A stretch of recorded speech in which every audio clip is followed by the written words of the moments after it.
It got rescheduled. I'm in Connecticut next week, so we'll do podcast this week. We will not be doing it next week, but it's good to be back with you. Great to be back. How are you? I'm wonderful. We're just recovering Gerard, from Vegas. Feeling great. How was Vegas? How was Vegas? How was Vegas? What a show, man. I mean, you're not big on compliments, so I'm not going to even go that route because you're just going to say thank you and deflect. But I'm just going to compliment your company. How about that? I like that. Do Okay. that. Wow. What an event that PHP put on. What an event. You know, I was there last year at the virtual event, Yep. which was 30 people in a room virtually. You had Pitbull, Yep. General Mattis, Trey Gowdy, and it was really dope. It was cool just to see it function, and it went off without a hitch at a virtual event. To see an event put on at the MGM Grand, 10,000 people in attendance, Nicky Jam performing, Intense. Sebastian Maniscalco, all the leaders of the company, people talking, and to see it go off without a hitch, live and in person, just respect to everyone What you think involved. about Tyson's interview? Out of all everything Tyson said, what stuck with you? He said a lot of stuff. Yeah, Mike Tyson was there. I've never heard before. What are some of the things that stuck? He's like, I'm 9 years old. He says, I didn't know how strong I was. Yeah. I used to fight like this. He says, people will come and do stuff to me. I'd go like this. Like, I didn't want to, I close my eyes. And he said, I would knock people out. He says, that's when I realized how strong I was. So he says, one time I'm 9 years old. I got $5,500 cash in my pocket. And I'm going, and he just kind of goes through that. Yeah. Whoa. So You I'm go, like, hold wait, on. You're What 9 do you years mean old. You're 9 years old. $5,500. He says, yeah, I was $5,500 in my pocket. How do you have $5,500? 9 years I'm old. robbing people. I said, Straight up. He said, I'm straight up robbing people at 9 years old. 9 years old. He says, so eventually everybody realized who I was. So he says, I used to knock a lot of kids out, and then they would bring their daddies, and I would knock out their daddies out. Yeah. You It was imagine being a awesome. grown-ass man getting knocked out by a Stuff he 9-year-old? was talking about was just, I'll tell you, he was very honest. yeah, very. Very soft-spoken, Yeah. Very, even because, there was a group of us before.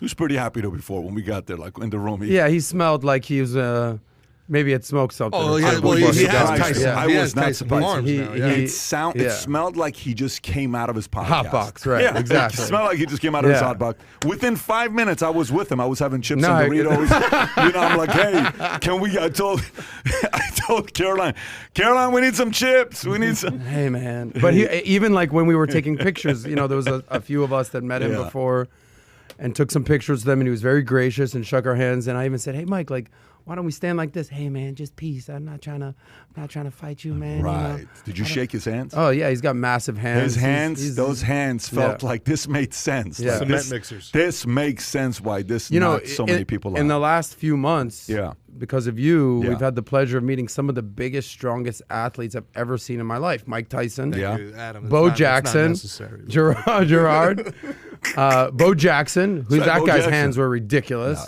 I think Bo is in a league Yeah. of his own. I Yeah. don't know if I put anybody in Bo's league. That guy's body is just... That guy just yeah. made no sense what he looked. Nicky Jam crushed it, by the way. I mean, Nicky Jam was I thought awesome. he was going to be good, but I didn't think he was going to be great because Yeah. when I announced it, half the company's not Latino, half the company is. But the entire time, Yeah. people stood up dancing for an hour straight. Yeah. Sebastian Maniscalco tells a joke about Matt Zapala. And it lights the place Killed it. up. I messaged him afterwards. Yeah. He says, remind me to never say anything to the guy in the green jacket again. Exactly. Sebastian Maniscalco called out Yeah. Matt Zapala. Yeah. Nicky Jam called out your friend John Mason, made him dance. Yeah. It on was the just big screen. an It was awesome good. event. The you know- highlight was the ending though. The night, the party. You rented out We Hakkasan. rented out Hakkasan. We had Our a friend great time. Michael Frances was there. Flex Wheeler was Flex Wheeler there. showed up. There's some a bunch some of friends who's were there. showing up from Tigran different- was popping bottles. You got to give a shout out to him. By the way, I heard Great. you got a great massage. Yeah, the massages were good. Thanks, Vinny. That's good stuff, man. I'm excited for it. It's an inside Yes. joke, but Yes. the world's going to take in many different ways. Yes. Just know that Adam had a good time as well. Yes, Is that I a fair did. Thank you. assessment? Their face I'm turning red. full on blushing right now. Tells that story. Thank you, PBD. Anyways, hey, we got a lot of stuff to cover, Yes. right? We got Arnold said, "Screw your freedom." He said specifically to you, To me. said, "Screw your freedom, Damn. Adam. Your family came here for what America offers." He said, "Screw Mm-hmm. your freedom." We're going to cover that. A Honus Wagner card sells for $6.6 million, new record, shattering prior record. Outside of that, the Taliban in Afghanistan, absolute travesty what's going on over there. I'm sure we're going to spend most of the time talking Yeah, about I'm sure. what's going on over there. 1,400 people as of right now, death toll of the earthquake that took place in Haiti. My prayers goes out to the families out there. That's a tough situation to be in, especially when Kai and I were looking at the video this morning. You know, when the infrastructure, sometimes you don't even think about infrastructure, right? Like you don't, you go to a building, you work in a building, you sleep in a condo, you sleep in an apartment, you sleep in a house. You don't sit there think about infrastructure. You just think about, I'm sure they did a good job. But a lot of these other countries, man, that's one of their biggest fears is the infrastructure of the building you're living in. 1,400 people from a 7-point-something earthquake. And then New York City, keys to New York City, de Blasio. I'm sure you got some thoughts on that. We'll cover that as well because de Blasio and Gerard, you got a few things you mutual want to say affection about him. right there. One of Adam's heroes, Chet Hanks, Tom Hanks' son, had some things to say about vaccine. And then outside of that, Mafia States of America, which is this whole project that we've been working on. I think, why don't we get into that a little bit? Do we want to finish with that or do we want to get into that? We can. Don't bury the lead. Right into it. Don't bury the lead. Go right into it. I say we get into it. So, look, you know, Michael and Sammy, okay, this sit down. Everybody kept asking me, is this going to happen? Is this going to happen? Is this not going to happen? Is it eventually going to be where these guys are going to sit together? I'll tell you my story of what happened behind closed doors. You've been a project, obviously. You've been the director of the project from beginning to the end. Sammy and I had a conversation 2 years ago when Sammy first got out of jail. And I say, hey, Sammy, how you doing? He says, you the guy that interviewed Michael Francis? I said, yes. He says, what the and of an interview was this? 2.5 hours. He just went trashing Michael. And I'm like, listen, Sammy, all I want to do is, why don't you and I get together? I wouldn't get together with nobody. So anyways, going back and forth, a month goes by, 2 months, 3 months, 6 months. We follow up. I said, why don't I just come by and you and I sit down and visit? No. Great. So every time, no. 9 months later, he agrees. So we go to Phoenix, me and Mario. Hey, let's go have a sit down with Sammy. And he said, I want you to meet me at this location. We go to this one location. Guy comes outside. He picks us up. We walk all the way to the back of the building. You walk in. At the end of it, Mario's like, listen, it's getting a little too deep of a walk. It's getting darker. We get all the way to the end, and then boom, there's Sammy the Bucravano. We sit down. Couple hours, we're talking. You know, he shares his thoughts. He says, let me think about it, what we're going to do. Then we finally do the interview. It pops, 12 million views. Short clips, everything together, 25 million views. And then at the end of the interview, I'm like, you know, Sammy, you know what would be great? What? Be great if you and Michael sat down together. What did you say? Me and Michael, never happened. I'd never. It's okay. Now I go to Michael, and I present to Michael. Michael's like, I'm not going to do it. So they've gone back and forth, calling each other out. Behind closed doors, I'm trying to see if we can make this happen or not. I understand why they wouldn't want to meet with each other because two different families. Finally, they agreed. And we met in a undisclosed location, security, the whole nine. You couldn't find where we were at, you know, where we can't even tell the location right now. But we went to this place, we sat down. How many hours of footage do we have, by the way? Of them talking, actually. Oh, yeah, of them, the two of them talking. 15 hours, 16 hours? Yeah, 16 hours. 16 hours of them talking. Just so them. So imagine like a 16-hour podcast is what it is. So we came back, then we have Giuliani. How many hours was Giuliani? 3 hours? 3. At his place. No, that's 3 hours on camera. You guys chatted for like another 2 hours off camera. What are how crazy were some of the things Rudy said, Joe? Honestly, it like to the point where we're concerned if we could put it out. Some of the stuff we don't know if we can put out of what Rudy said. Some of the stuff we can. I know a lot of people are going to say, Pat, put the whole thing out. We definitely cannot put the whole thing out. I can tell you that. We own the footage. We can't put it out. Not on YouTube. Yeah, probably not on YouTube. And by the way, some of the stuff that Michael and Sammy said we may not be able to put on YouTube. But a lot of people have been asking about when is this coming out. And, you know, Chaz Palminteri, legendary actor, you know, Bronx Tale, all of these things. Killed it. He's also in it. He absolutely crushed it. And by the way, he was a writer. So he helped write. He did, yeah. A big part of it with you. You guys were co-writing together. Yeah, it was awesome. So it was a great experience. The question everyone's asking is, when is this thing coming out? We let the teaser out, which people are furious. Well, are you ready to announce the release date? I can tell you when it's ready for delivery. I don't know if we're going to announce the release date yet. I think we maybe let the trailer do its part by Friday. But I can say... You want to tease the release date? It ain't coming out for 4 to 6 weeks. Okay, I can tell you that for a fact. It ain't coming out for 4 to 6 weeks, so hang in there. There's a lot of pissed off people right now on Twitter, YouTube, everywhere saying, what are they pissed why do you off do about? this to us? Why isn't it coming out tomorrow? It ain't coming out for 4 to 6 weeks. Okay. But it's going to be coming out soon. And the topics are some topics for about 4 to 5 weeks, we're thinking about doing 2 episodes every week for 4 to 5 weeks. The world is going to stop for 4 to 5 weeks. Each week it's going to be 2 episodes will premiere. and they're going to be glued to the screen. People sitting down together with popcorn. Remember how we did The Last Dance? I was just gonna say this is very eerie. The Last Dance and meets the Mafia, right? Completely unscripted. Yeah. When just to be clear, when Pat's talking about writing, we're talking about narration. We're talking about writing the ins and the outs. There's absolutely nothing that was said. There's nothing that was that was orchestrated here, man. This is as real and unscripted. Zero. As it Like gets. there was not one part where we said, "Hey, Michael, can you say that one more time?" "Hey, Sammy, can you say that one more time?" Like if they're going back and forth with each other and they were having a discussion about something, "Hey, can we get another cut on this?" "Sammy, say that one more time."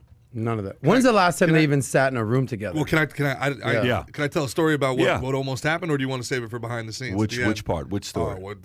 When we got there and everything was set. Go for it. You tell it. Man. You tell it, dude. So here we are.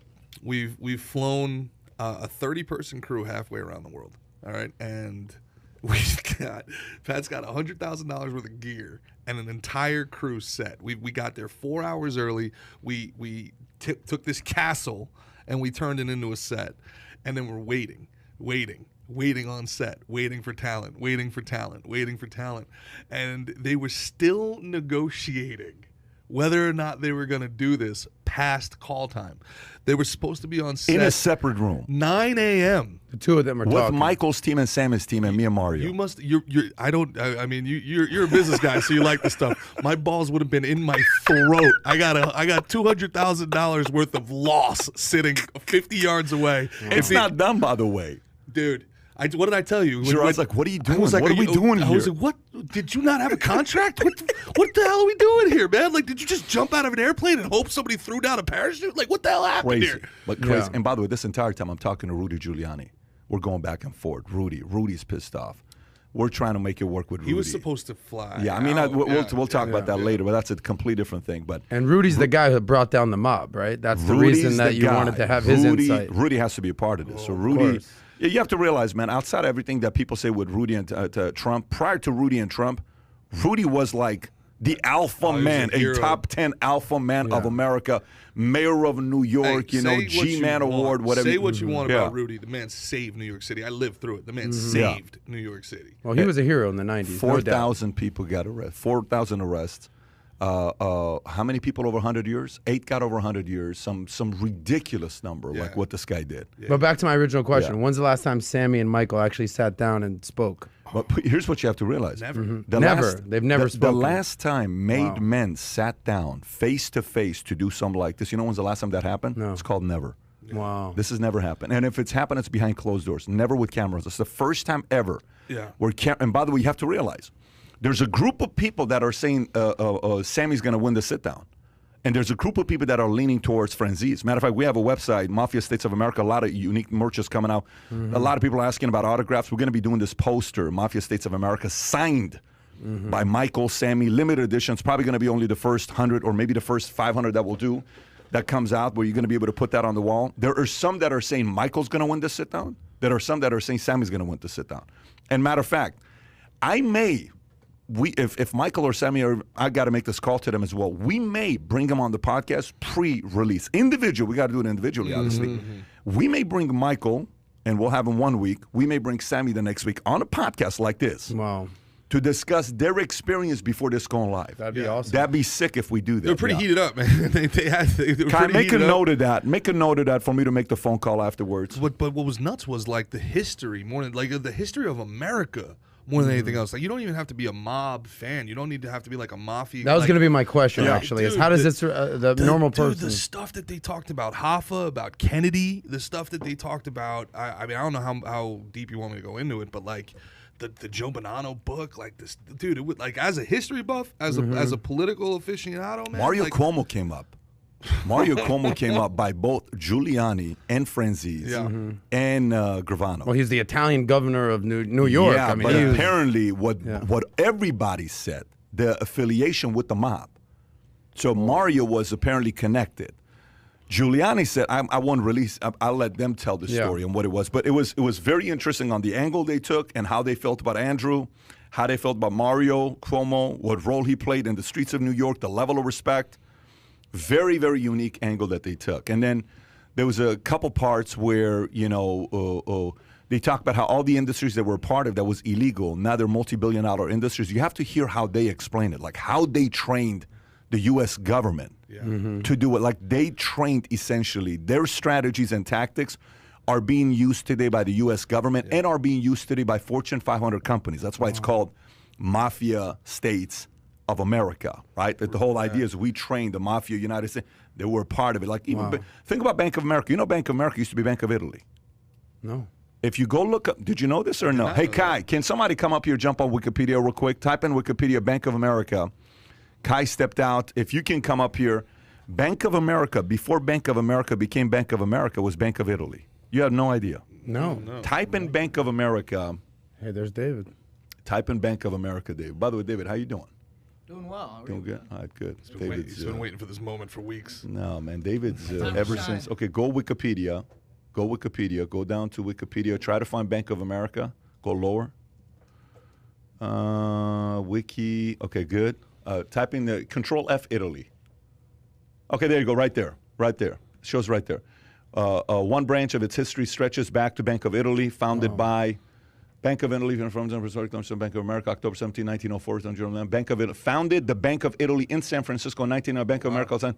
So the whole thing started off with them giving loans to Italians, because back then nobody would give Italians loans because they didn't think highly of Italians. They thought like, oh, you know, there was names for Italians, just like there's a lot of different names for them. Same.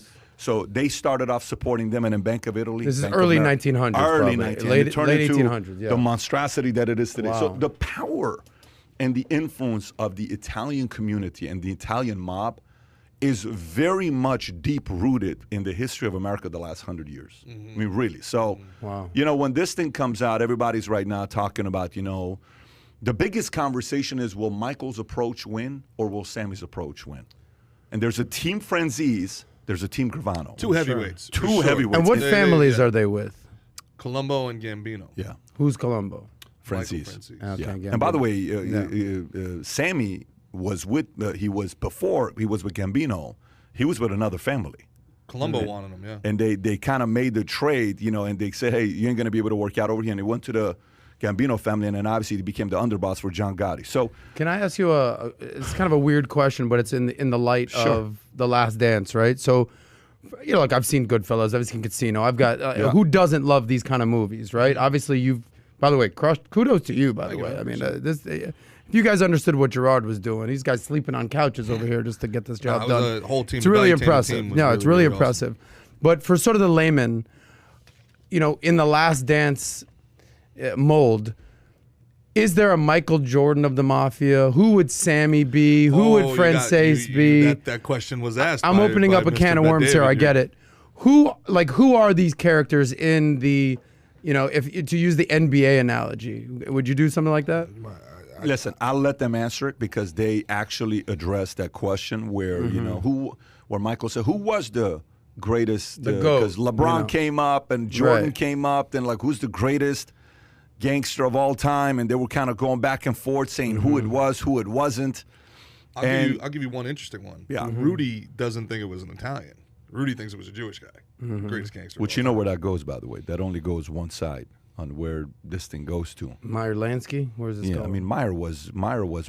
You the Brain. Then they call him the Brain? Meyer was, I don't know, you're familiar with the Jewish community? I've known a couple. He's legit, by the way. I've known a couple Brains. So was Ben Siegel. So were a few of these Bugsy guys. Siegel, of course. You don't call him Bugsy. They say you call him Bugsy. The Jews and the Italians work together. Very closely, because at the end of the day, they said Irish as well back in the day. It was all immigrants. Similar treatment that Italians got, the Jews got. So there was a little bit of they related to each other. There was a certain anti-immigrants. Yes, well, that's the thing. Exactly. Yeah. So, like, to talk about that, I mean, the history of the mob is really kind of the history of immigration in America, especially in cities. Yeah. The Jews were the OGs. So, like, when you talk about St. Patrick's Day. And what do you think St. Patrick's Day? You think corned beef, cabbage? It's actually alcohol. Yeah, I think alcohol. That's true. But the corned beef and cabbage there's no corned beef and cabbage in Ireland.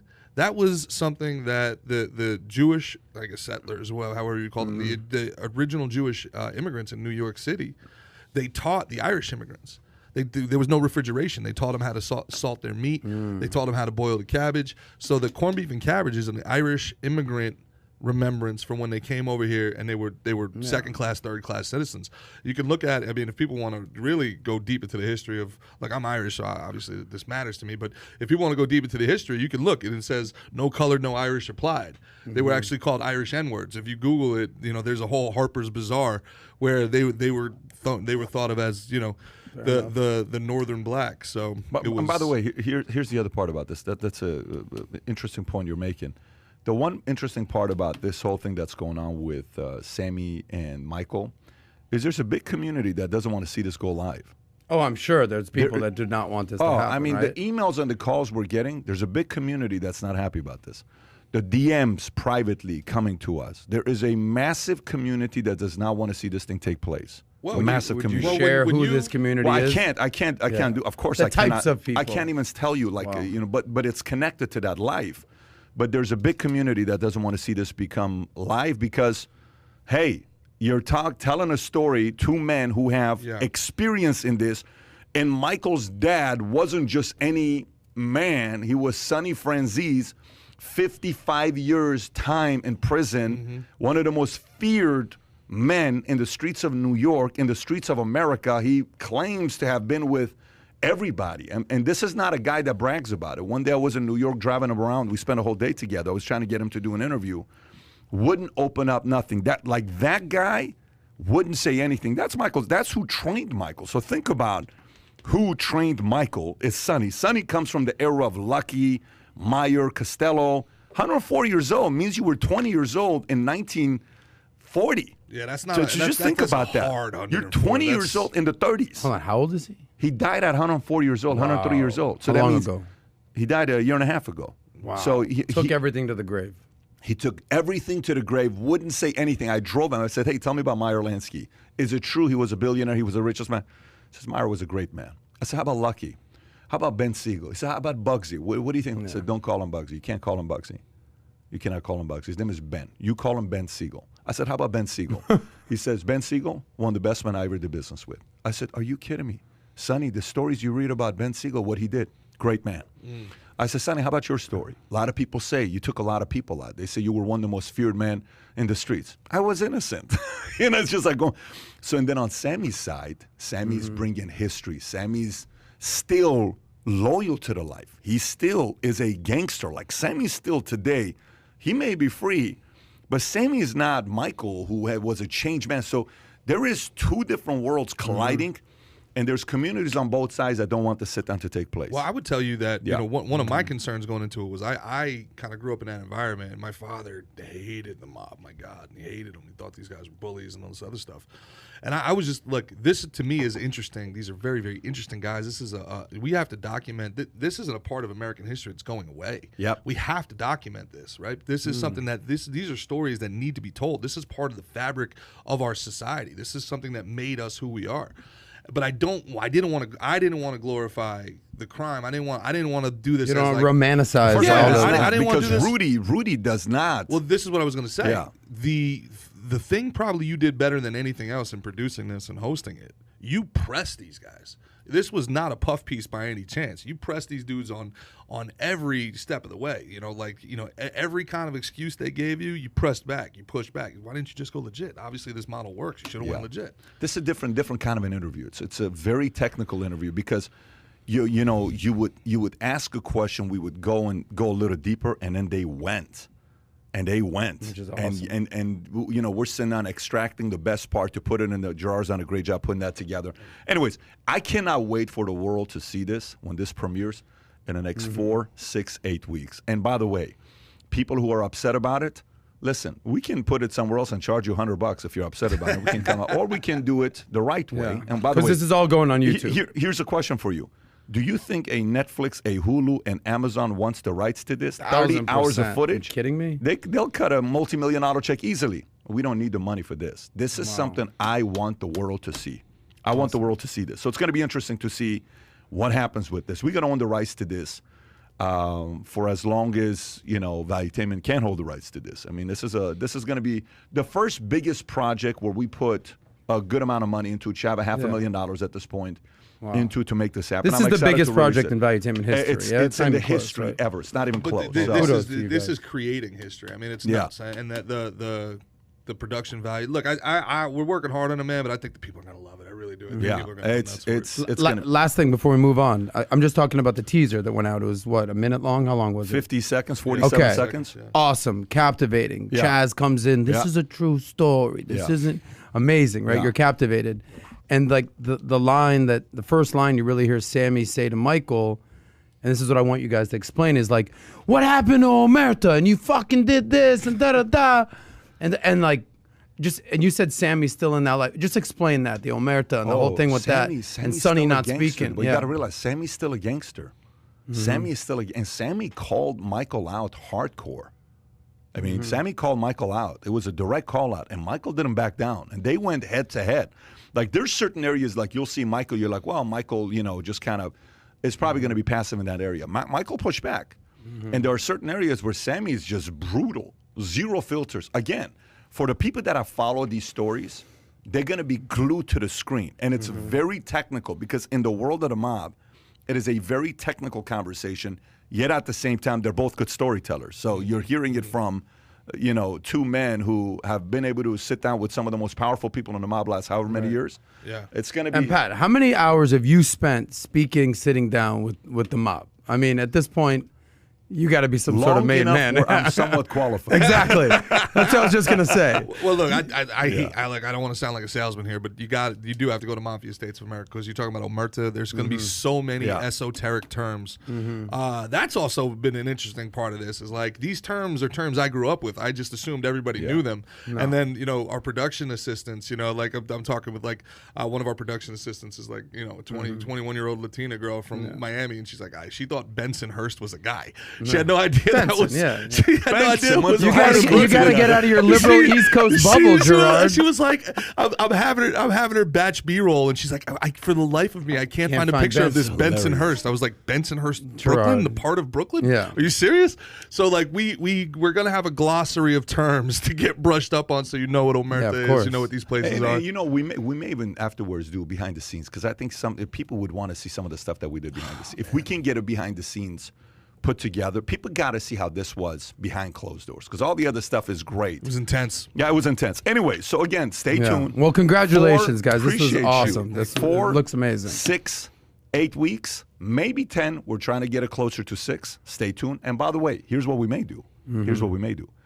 We may, after all the episodes have gone live, we may host a live event with all the parties involved. And a Q&A session. We may just bring them up. How are you going to get them to play nice in the same room? I have no idea, but we may do something. Figured it out along the way. We may do something like that, like get a hall with it down. Maybe do something here in Florida. Maybe we'll do like a Fontainebleau, or we'll take something, a neutral place, and we'll go in, and audience will be able to buy tickets. I foresee those tickets selling out in no time, and we'll MC it and host it and bring them out. And I think that would crush it. Are you freaking kidding me? You know what would be funny is to see the guest list. The guest list is what would be funny, and the kind of security you'd need, and how you need to escort everybody. And the FBI just sitting there going, saying, can we get access to the guest list? Anyways, all right, so that's going to be interesting. Stay tuned. 4, 6, 8 weeks, maybe 10 weeks. Coming out. So let's get into Arnold and what Arnold said. Then we'll go into the Taliban and what happened there. So Arnold's story.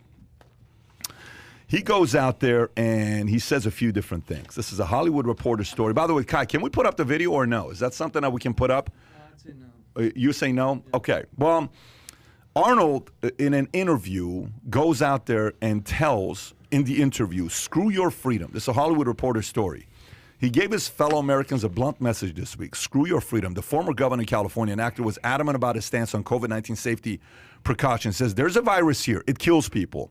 And the only way we prevent it is to get vaccinated, to wear masks, to do social distancing, washing your hands all the time, and not just to think about it. Well, my freedom is being kind of disturbed here. No, screw your freedom, because with freedoms comes obligations and responsibilities. You cannot just say, I have the right to X, Y, and Z. When you affect other people, then it gets serious. The responsibility is similar to the following rules at a traffic light so no one gets killed, the former governor said. So that's Arnold's commentary. Now, I got some thoughts on this, but I want to hear your thoughts. Gerard, what do you think about what Arnold said to screw your freedom? Oh man, I two things go through my mind. I'm the biggest Arnold guy in the world too, and three things go through my mind. First of all, former Republican governor of California. So there you go. You want a recall, by the way. Yeah, three former Republican governor of California. So, it goes to Adams. It's both sides things. It's very clearly there is this elite aristocracy, and then there's the rest of us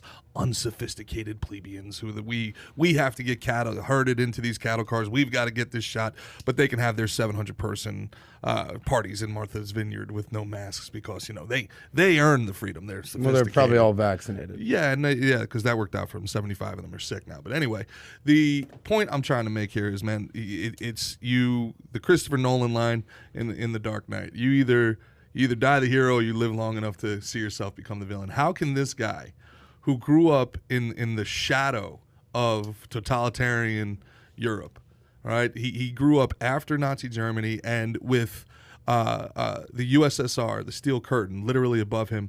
And he has been here for 60 years. Every one of his dreams came true thanks to the freedoms of this country. And now that he's on the back nine, he's like, screw your freedoms. Screw your freedoms. I've gotten everything I wanted. It worked for me. Screw your freedoms. Now don't make me sick. Like it's the most narcissistic thing that I've ever heard somebody say. It was the most tone-deaf thing I've ever heard somebody say.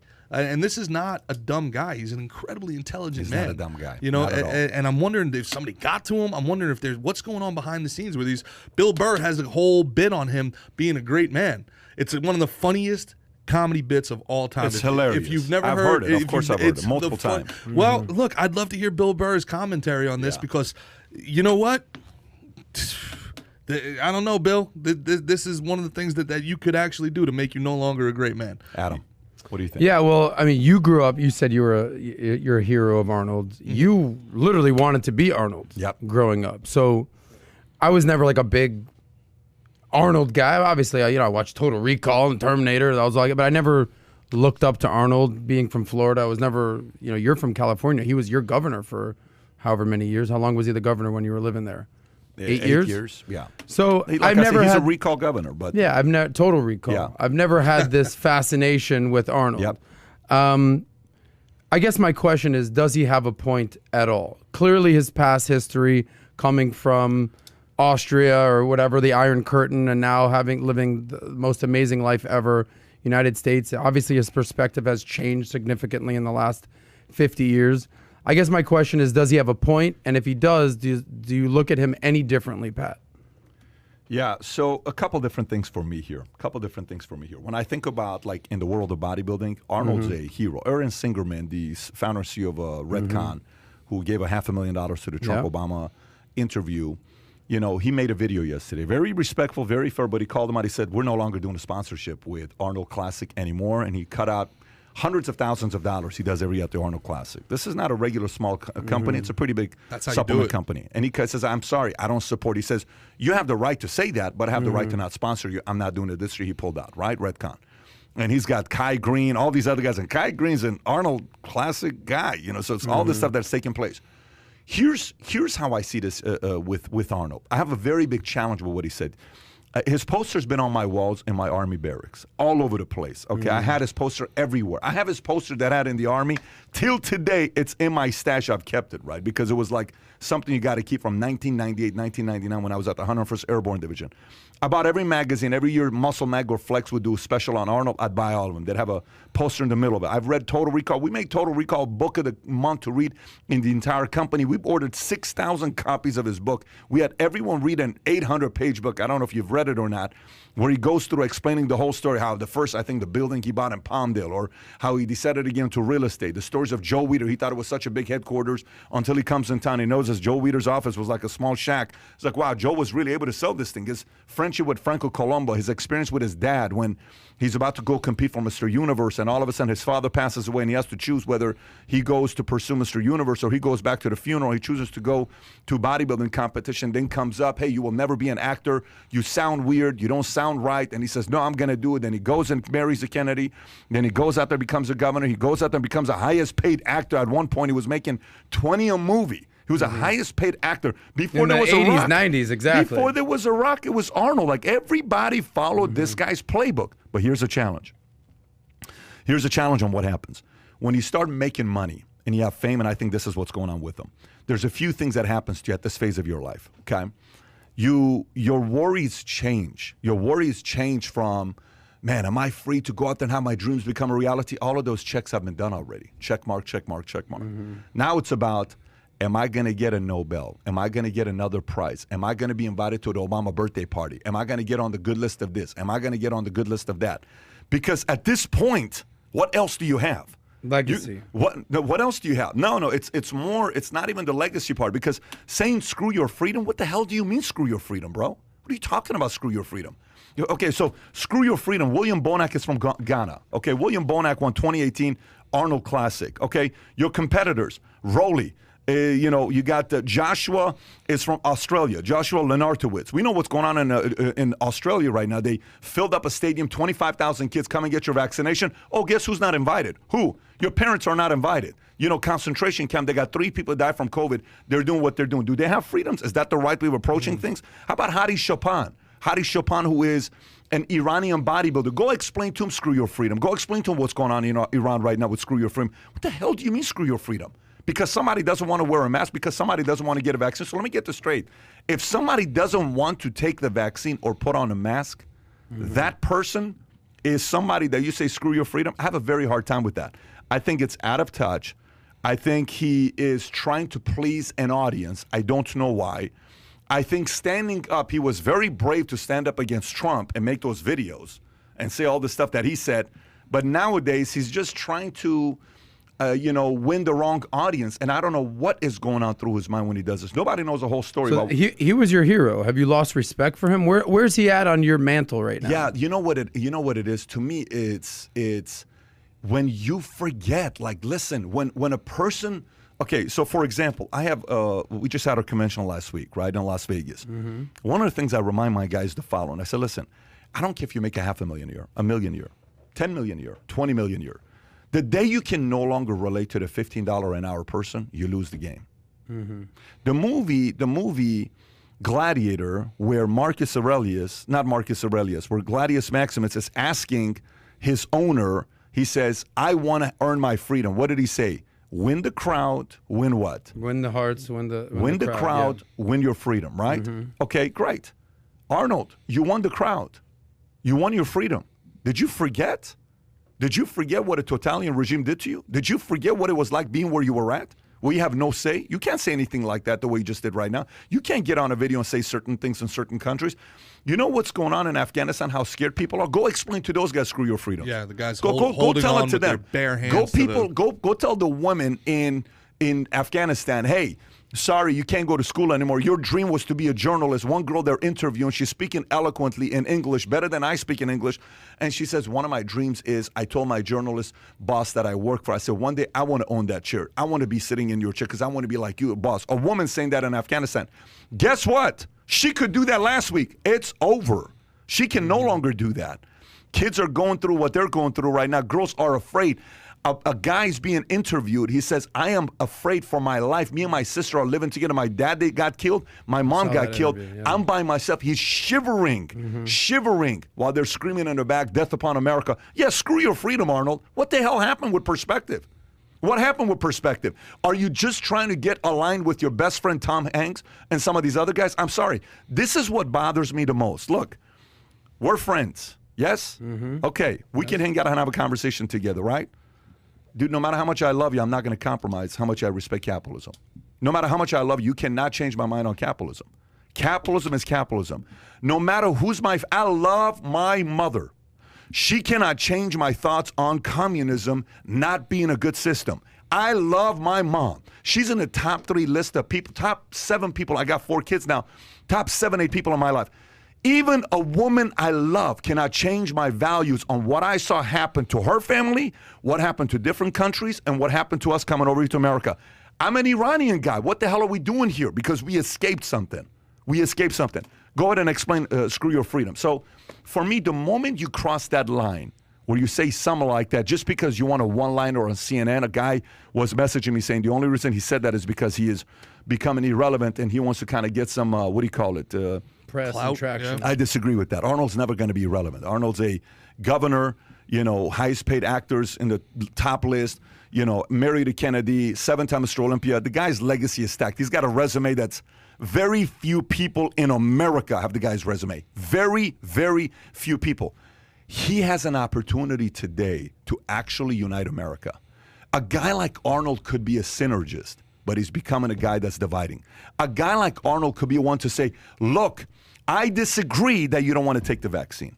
I disagree that you don't want to put the mask on. But let me tell you something. What brought me to America was freedoms. And I'm willing to fight for you to have the freedom to take it or not to take it. Do you know that would make people want to take the vaccine more than the approach he took? I don't know if that made sense or not. Yeah. If he took the approach to say, look, I understand you don't want to take the vaccine. I understand you don't want to put the mask on. I get that. I totally understand. And by the way, only 28% of African Americans are getting the vaccine. 72% are not, which means they don't trust taking the vaccine. And the vaccine's available to who? Everybody. Right. Who do they not trust? Does that mean African Americans don't trust the government? The government is Biden. How do you not trust Biden? So, wait, you saying screw your freedom? Are you telling African Americans screw you, Arnold? Is that what you're saying? Are you telling all the African Americans, 72% that didn't get it, you telling them to screw their freedom? What do you know their history? Do you know what they didn't have for 400 years? Do you know their history? You're telling African Americans screw your freedom? I'm sorry, buddy. I don't like that. And let me get this straight. Isn't the position as a guy who is politically, he ran as a Republican. Nobody thinks he's a Republican. He's probably a center left. I would put him a center left guy. I don't know if he's a center guy. I would put center left is where he is. And you're in the state of California. Listen, Hispanics and African Americans kind of don't trust this stuff. You want to tell them screw their freedoms? Yeah, you may want to kind of back down a little when you're saying something. That's an insult to certain people. I want to think about it. I want to kind of do my own research. Maybe I'm willing to take the vaccine. Maybe it's going to take me a minute to take it. But the approach you take, it's an insult. So again, I'm not, there used to be a time where people would tell me, don't say things like that because he may never do an interview with you. My dream in my life is not to interview Arnold. Yeah. I don't wake up in the morning saying, oh my gosh, let me say all the right things because I'm walking on eggshells. God forbid I offend Arnold because he will never do an interview. I don't care. That's not my MO. What my MO is freedom and knowing the fact that the people in America that forgot how special this country is to be reminded. The last 7 days, you look at Australia, you look at Afghanistan, you look at Haiti. Those are 3 signs to remind you how ridiculously incredible of a country America is. One is infrastructure. When's the last time you saw an earthquake bringing down and 1,400 people dying in America? I lived in LA. Earthquakes happen all the time. How come we don't have that kind of stuff? Strong infrastructure. Next one is what? Freedoms that we have. Women. We celebrate women victories here. We celebrate women go. When's the last time you even thought about a woman cannot be a lawyer or a doctor? Never, no. That's over there though. So the message of what Arnold said to me is a lot deeper than just, hey, screw your freedom. It's a lot deeper message. And for the people who are like, well, Pat, he's probably never going to sit down with you. That's not my goal in life. So I've got a crazy idea. Adam's going to put up $5 million. We're going to do a sit down between Patrick and Arnold. We're going to get it going. It's unfortunate because this guy's a hero. This guy's a hero. This guy's a man I admired a lot. If you touched on this briefly, if he actually wanted to be a synergist, what would be in his playbook? What kind of rhetoric? What is a synergist? What kind of moves would he do? Unpack the mindset of a synergist. Give me the number one quality of a synergist. They're willing to listen and they respect both sides. That's a synergist, and he's not. But they actually, you can't fake that respect. No. You have to genuinely respect both sides. And these quote unquote elites I keep talking about, they very clearly don't respect anybody else. You don't have to respect. Let me choose my words carefully. You don't have to respect what they're saying, but you can respect their right to say it. So Daryl Davis, the black man that sits down with the KKK, hates everything that comes out of their mouth. Sure. But he's willing and has enough respect for them to say, hey, look, you're entitled to your thoughts. You're entitled to your opinions. But just to be clear here, though, we're not comparing people who want the right to their bodily autonomy to the KKK. No, it's just it comes down to respect. Look, you respect other people's opinions. I sat down with David Horowitz. I don't know if you know who David Horowitz is. He's the father of Ben Horowitz. His son is worth $3.5 billion. David Horowitz is a legendary author, wrote a different books, and he started the interview. These Democrats are commies. I said, David, you can't say that. They are. I said, you can't say that. I said, you think you're going to be able to change people's minds by calling Democrats commies? I'm sorry. No. This whole thing with the Taliban in Afghanistan, guess what Hillary said to Biden? Don't do it. Hillary's a Democrat. To me, Hillary's a Democrat, like a real Democrat, right? Yeah. Minus all the favors and all the money with Haiti and all that other mess that she did, you know, on the crazy side that she is with a lot of controversy that comes. She came out and she said, don't do it. Don't do what? Don't pull out of Afghanistan. Condoleezza Rice, don't pull out of Afghanistan. Maybe both of them have a little bit of experience to know it's not a good idea to pull out the way you pulled out. They're Democrats. So Dave was like, no, but all Democrats are communists. No, so comments like that, when you make, you ain't converting nobody like that. Zero. Yeah. When you say screw your freedom, what the hell you do? Like, do you think that? So think about that comment for a second. You're playing to your base, is what you're saying. What is the matter with you? People that already agree with you are just going to continue to agree with you. Who cares to do that? I'm a diehard Laker fan. Do I sit there and say Lakers can't do anything wrong? No, it's not my style. So I can say all the good things about Lakers for them to be, what do you call it, bulletproof. It's just not my style. So, you know, this is why when you hear people from their own side calling out somebody on their own side, they gain credibility. Like Tucker said, look, I think we should have left Afghanistan a long time ago. But the way we did it was wrong. So what's he saying? He's agreeing. Right. That, hey, we should. I saw that last night. Yeah, so you got to kind of say, hey, listen, good for Tucker. Or even Bill Maher or even Jon Stewart recently calling out your own side. Arnold had an opportunity to be one of the biggest synergists in America. He screwed up. Arnold, screw your freedom is what you say. You screwed up your chance to be a synergist. And synergist to me is way above being a voice for the Republican or the Democratic Party. It's way above that. Let me ask you this, though, because I'm of the opinion, and I agree, not all Democrats are communists, but I do believe, in my heart, that there are dyed-in-the-wool communists in the Democratic Party right now that are posing as Democrats. I don't disagree. And I think that we have to out them. But I don't disagree with that. But the key word is what? What's the key word? Posing. Not all. All are. No, you're not right.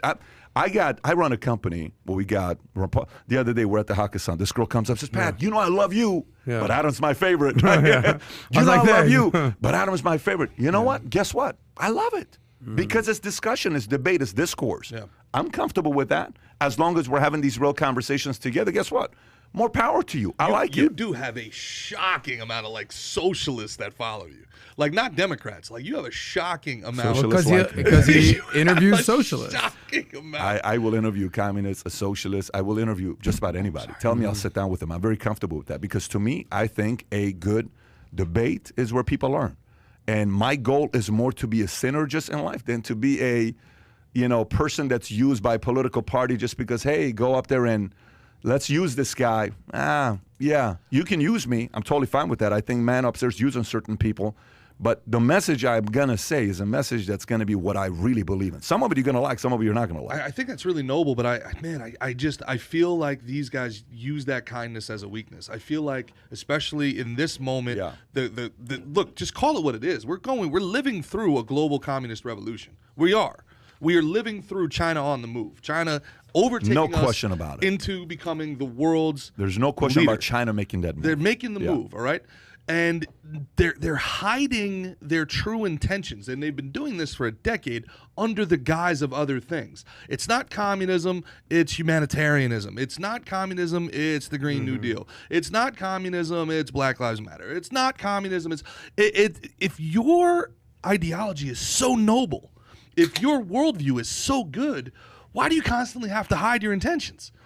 That, to me, is the biggest red flag of all. If this grand ideal, this utopian egalitarian ideal is so good, why do you constantly have to lie about what it is? And that to me, is the big red flag. And if we don't call it out, if we don't say, no, this has nothing to do with climate crisis now. It's gone from, in the last 10 years, it's gone from global warming to climate change to the climate crisis. And I'm not saying that it doesn't exist. All I'm saying is the messaging is getting more and more and more extreme, okay? The reasoning behind it now becomes, we have to completely change all the industries into our control, and all of the money that you earn, and money just represents the hours of your life. So all the hours of your life now come into my control. And let's say AOC, for example, okay? How does me giving you all my money change the weather? You got to prove your work there. You got to show your work. How you can't just make blanket statements where this is the climate crisis, we need to act now. Okay, give me 90% of your income and I'll make the weather change. Okay, bartender, how? Tell me how. I'm not saying no, tell me how. It's communism under these different names. They are using. When's the last time you watched 1984? I read the book. I read Orwell once a year, depending on what. Have you read it? You ever read it or no? Yeah, back in the day. I don't think we're living through 84. I think we're living through Fahrenheit 451. Have you? Do you remember the story or no? Yeah, and there was also, what was the Animal Farm? Yeah, that was another Orwell both, right? Also, yeah. I read both those books. Animal Farm is just an allegory for the Bolshevik Revolution.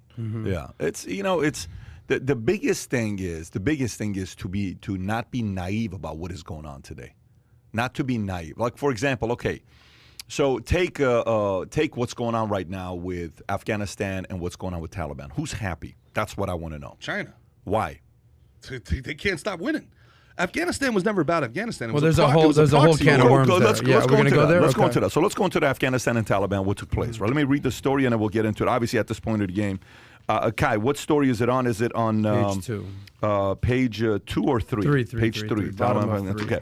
And then it goes into page 4. There's a bunch of stuff there. So I'm going to go through some of the stuff with Taliban and Afghanistan. So Taliban enter Afghan capital as U.S. diplomats evacuate the chopper. Reuters story. Taliban insurgents entered the Afghanistan capital Kabul on Sunday as the United States evacuated diplomats from the embassy by helicopter. More American troops were being sent to help in the evacuations after the Taliban's lightning advances brought the Islamist group to Kabul in a matter of days. Just last week, the U.S. intelligence estimates that Kabul could hold out for at least 3 months after U.S.-led forces withdrew the bulk of their remaining troops in the last month. The Taliban campaign accelerated as the Afghan military defenses appeared to collapse. President Joe Biden on Saturday authorized the deployment of 5,000 U.S. troops to help evacuate citizens and ensure an orderly and safe drawdown of the military personnel. U.S. defense officials said that included 1,000 newly approved troops from the 82nd Airborne Division. Kai, can you pull up that video? I want to show the video with the plane. It's pretty, I mean, at this point of the game, people have seen this. This thing's probably gone 1 billion views. And not just this video here. I mean, there's, can you make it bigger? So this is a C-17. I think it's called the Ghostmaster. Boeing. People are hanging on. Yeah.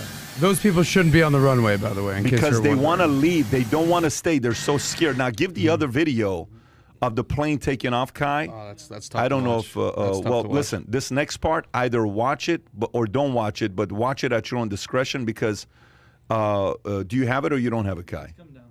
Oh, it's coming up? Okay. Right there. That's the one. Okay, check this out. That's just a picture? Yeah, that's... See if you can find the video, Kai. have you seen the video? For people that don't know what it is, man, it's the people were literally hanging on to the wings and then they fall off in midair. So, Kai, obviously it's not here. Can you go find the video?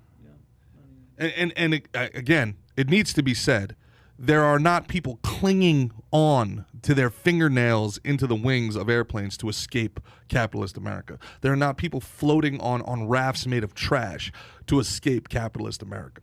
You don't... Lower the audio a little bit.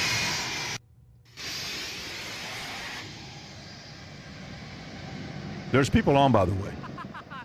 And the guy's laughing. That's not even the one I'm looking at. I'm looking for the one where the plane takes off and you see 2 bodies.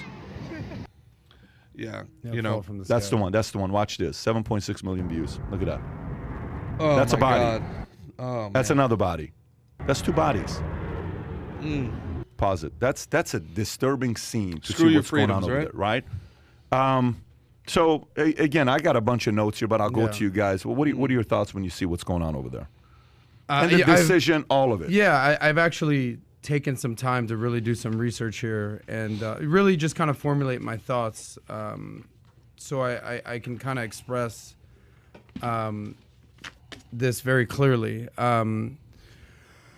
So look, let's just break this down into what was then, what is occurring now, and what the future will hold, right? So what was then?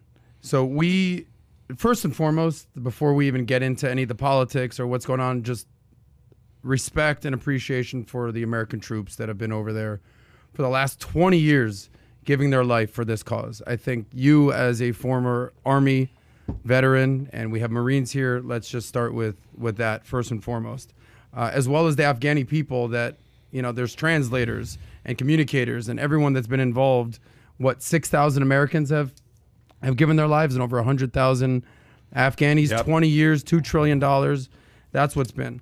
When we went there, what were our goals initially? We had a few different goals. Specifically, take down Al-Qaeda, not the Taliban, Al-Qaeda. Number 2, find Osama bin Laden. I know you interviewed his niece. That took 10 years to do. We went in there in 2001 after 9/11. And then when did Obama find him? In 2011, I want to say. It took 10 years of doing that. In my opinion, we should have got the hell out of there after our mission was accomplished with Osama bin Laden. For the past, I don't know, 5 years, whether it was Trump, now Biden, Trump ran on no more endless wars, get the hell out of Afghanistan. Did he not? No more endless wars. What the hell are we doing here? So this is not a political thing. thing. Peaceful 4 years when he was president. There was not a lot of stuff going on. Yeah. Touche. He back in 2020, he negotiated with the Taliban. The Afghani government wasn't even in the room when he was negotiating with the Taliban. That should have been a telltale sign the Afghani government no longer controls this country. Trump negotiated with the Taliban. So the writing's been on the wall. This was in May of 2020.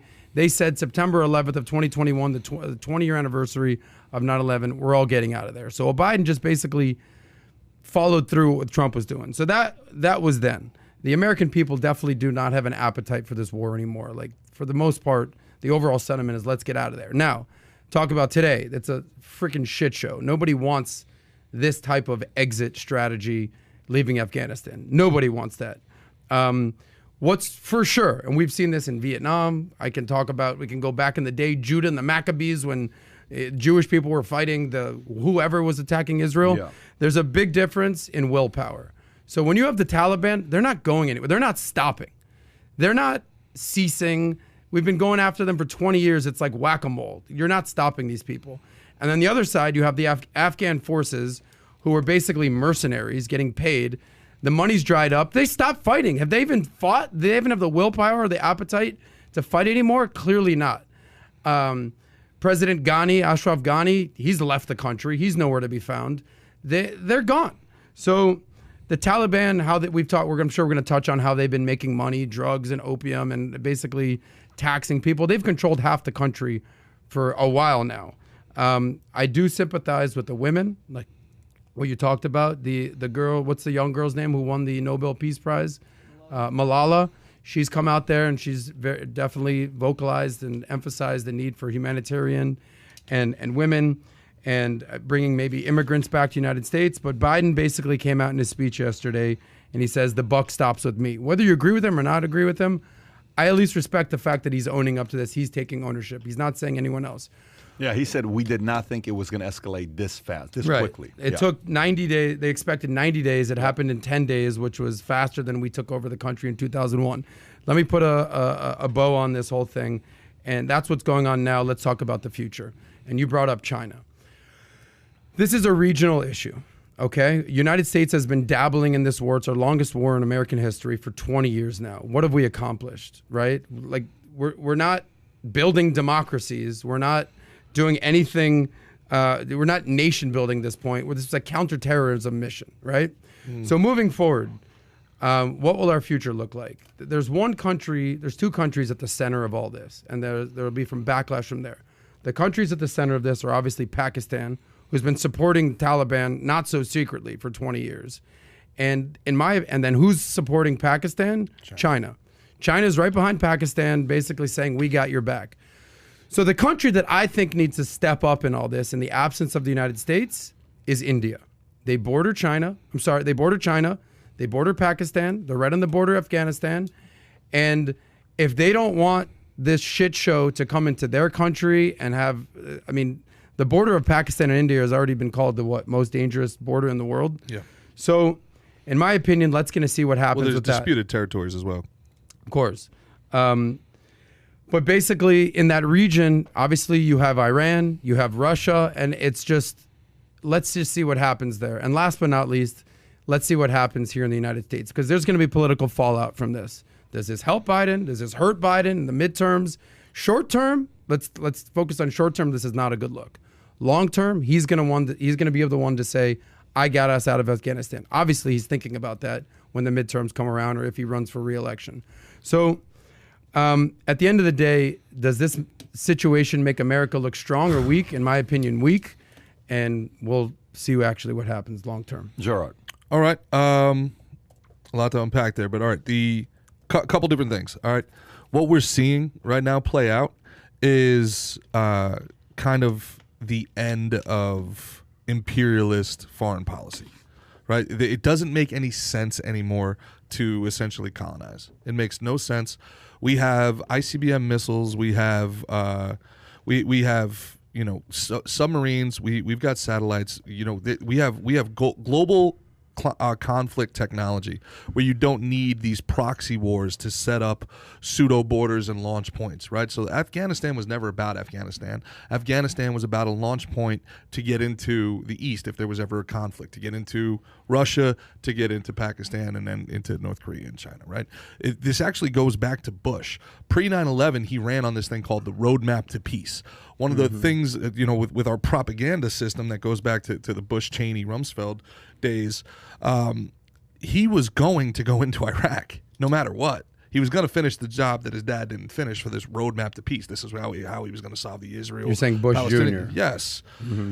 And then when 9/11 happened and everybody knew it was coming from Afghanistan, really Saudi Arabia too, but we never did anything with Saudi Arabia, and Iran, never did anything with Iran. We went into Iraq and we had weapons of mass destruction and all that stuff, but it ended up being part of this whole original plan of the quote-unquote Roadmap to Peace, where they were going to basically essentially try to colonize a strip from the Mediterranean Sea all the way through Afghanistan, and that would be the basis of operations for them to invade anywhere in the world, right? But what we've seen is democracies can't win long term. I don't think so. I think Stalin was right. I don't think we have the stomach for blood, for war. We shouldn't have been there in the very first place. Everybody knew we shouldn't have been there in the first place. All right? And well, we needed to find a sure, bin Laden. But he was in Pakistan. Right, correct. So we spent 20 years and trillions of dollars in Afghanistan, right? And look, man, the thing, I feel our foreign policy doesn't work because we can't, Xi Jinping is going to be in power until we die. We're going to have a new regime every 8 years, every 4 years. How can we possibly as a nation compete against the 30, 40, 50-year plan? How can we possibly compete against somebody that has the resources and he has the wherewithal and the job security to have a 25, 30-year plan? Hey, I'm not going to worry about competing with America today in 1990. I'm going to make sure I funnel so much money into their media and their education system that their children are my allies, and I'm still going to be in power. How do we compete against something like that? How do we compete if the left and the right are so far divided in our country that there's no actual, you talked about synergy, there's no synergy in our goals. There's no synergy in what we want right now, depending on where your political ideology is. We don't even live in the same reality anymore, right? So I fear... But this should not be a left or right thing. David, war in other Afghanistan. cameras are not Absolutely working. is. It absolutely is. It That still one's not is. working. Like right off the bat, your reaction, and it was a good reaction, don't get me wrong, but your reaction was to be like, well, Trump and then also Biden, so it was a left and right thing to you. Well, I'm just stating the facts. That Sure. I said specifically this is not politically. Do you though. think anybody in China is saying, well, this is a Xi Jinping thing? No, he doesn't have to worry about that. We cannot compete against global powers that are authoritarian in nature and dictatorial because we don't have a standardized foreign policy. Our foreign policy changes every 4 years. Yeah, well, that's democracy for you. Well, the thing is, then guys, pull all the way out. If you're not going to do total war, if it's not going to be von Clausewitz, like you said, if we're going to allow the Maccabees, if we're going to allow Vietnam, where all they have to do is just outweight public opinion. We don't have to fight. We just run, outweight public opinion, just drain them, bleed them out, drain them dry, and then when they're gone, boom, we're coming back, and anybody who ever helped these foreigners. Let me ask you guys a question. So I interviewed this guy last week, 2 weeks ago. His name is David Vine, okay? A liberal on the left, openly said it on the interview. It wasn't like he was playing, hey, well, I'm, on both sides. He wrote a book called The United States of War, okay? And it says a global history of America's endless conflict from Columbus to the Islamic State. He says in the last 245 years, Kai, what was the number? He says U.S. has not been at war only 11 years. I think that was the number he said. 11 years. Non-stop, we've been at war for the last 245 years. Look at the amount of money we spend on our defense budget, Pat. I get that. So then he goes into saying, well, here's how many military bases we have, here's how much money we're spending, et cetera, et cetera. Okay. So when I did the tax video about 2 months ago, you remember the whole tax video I did? One of the things I found out is the fact that U.S. has 800 military bases in some 70-plus countries, right? I got a question for you. Yeah. He's saying we pull out of everywhere, is what he's saying, okay? China's got one military base, and we know where that is, in Djibouti, right? Of course, you're never going to forget the name of that city. I thought they had the Bahamas. The active military base is Djibouti, right by the, the chokehold, right? Suez Canal. For obvious reasons, they rely 72% of their oil from the Middle East, so they have to kind of protect that. Fine. We have 800 bases. We have like 800 bases. So here's a couple questions for you. What would happen if we pulled out every military base in the world? What would happen if we did that? Immediately? What would happen if we took the next 5 years to say we're pulling everything out? Not immediately. The good, the bad, the ugly, you mean? Give me what happens good if we pull out. The good is we save a lot of money. We save a lot of... Do we, though? There'd be a potentially, but there's going to be a lot of backlash from that. So let's go there. So number one, we save money. Let's just say because we save money. Yeah. Number two, maybe we're not getting involved in everyone's marital issues. Kind of figured out we're not your savior anymore. Give me the bad. Give me the ugly. Here's the bad. Go ahead. We're still living we're still catching the fallout of a post-Cold War foreign policy. We had all those bases to secure energy independence, and these people, the Reagan doctrine and Rumsfeld after that. This was because the impending war with Russia, any day, we needed to make sure our oil reserves, we had it. All right. NATO. Now Russia's been gone. We've never really pulled out of that. I don't believe in imperialism because I believe in capitalism. You don't need to take over Mexico to extract resources. You don't need to invade them. You just put a McDonald's and a Starbucks and you extract resources for value. Capitalism, for all of the BS we hear from the communists, capitalism stops imperialism. Capitalism stops colonialism. Because you don't need to spend human capital. Matter of fact, the more you kill people wherever you are, the more you destroy infrastructure, the harder it is to extract wealth. So instead of going into a place and decimating it and taking it over, and then you have to administrate it and spending trillions of dollars, you just come in and you're like, hey guys, you ever had a Whataburger? It's kind of good. You're gonna love this thing. Okay, give me the bad. What else is the bad? Give me the bad and the ugly. That's what I'm interested in. Of pulling out the bases. If we pulled out our 800 military bases. The end of that thing is that we then use those bases not for, because we didn't need to fight the Cold War anymore. We used it as payoffs. We've been paying people off. That's what that was Trump's biggest mistake, quote unquote, is he stopped the global bribery. He got us out of the Paris Accord, he got us out of the Climate Accord, he got us out of the WHO. We have been giving taxpayer money to despots, to totalitarian regimes, to leaders for 30 years, billions and billions and billions of dollars of taxpayer money. We've basically been buying peace. We've been buying influence. If we pull that away, like Trump did, he pulled that money away, the global regime came and got rid of them. What did Time magazine call it? Fortified the election? Whatever. They got rid of them. You pull the bases away, I fear the power vacuum that's created, China comes in and just starts cutting the checks. China comes in and starts doing what we did. I'll say something else. Something that I remember we started addressing when you did the tax video and we talked about the different bases is that we need to stop fighting wars like we did 50 years ago and with these bases. Cyber, bio-warfare. Now it's all about cyber, sure, of course. Bio-warfare, obviously ransomware, everything that's going on with that's where our focus should be. The days of having bases and fighting wars like from the Cold War days, like Gerard says, I do agree with. We need to change our approach. So our old school approach in Afghanistan, maybe Afghanistan is just, we're not just going, all right, we out, peace. We're going to be monitoring the situation.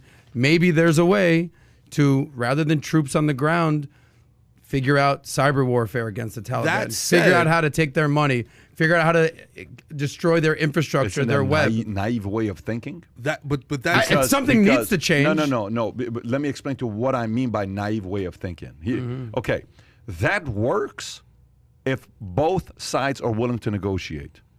You think you're dealing with reasonable people on the Taliban? 0%. So what makes you think they're willing to work with you. So here's the whole thing they're saying. They're interviewing, they're saying, oh, we understand, or the last time we did, it didn't work. We need to work with women, and women need to be able to go to school. Not happening. And the girl says, so can they dress like me? No, they can't do like you. They have to cover their face. Why? Yeah. It's Islamic. But nowhere in the Bible, nowhere in the Quran says that. No, it's you have to. And it's like, no, we are going to take care of girls.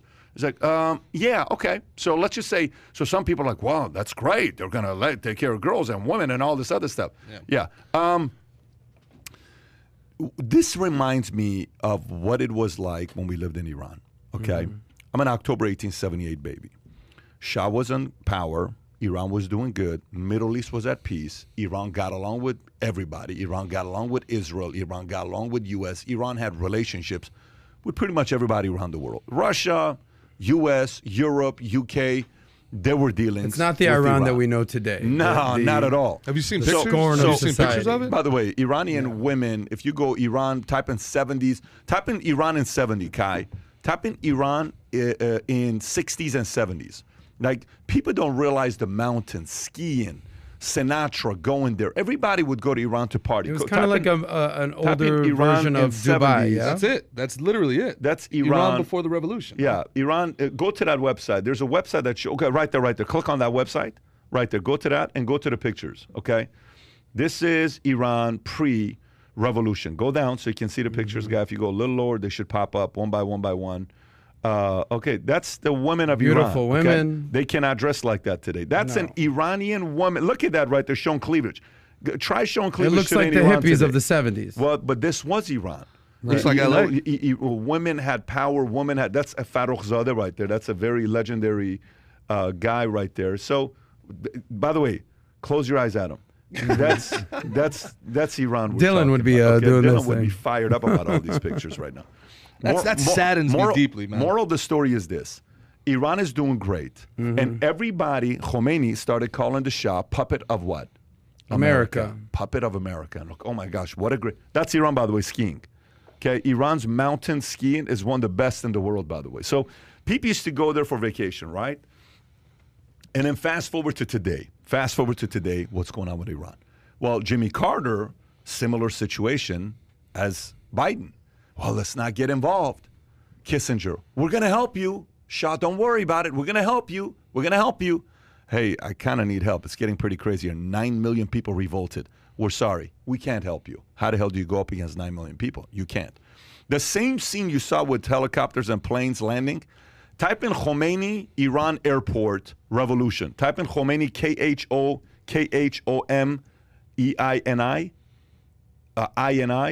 I-N-I, yeah, and then type in revolution, revolution,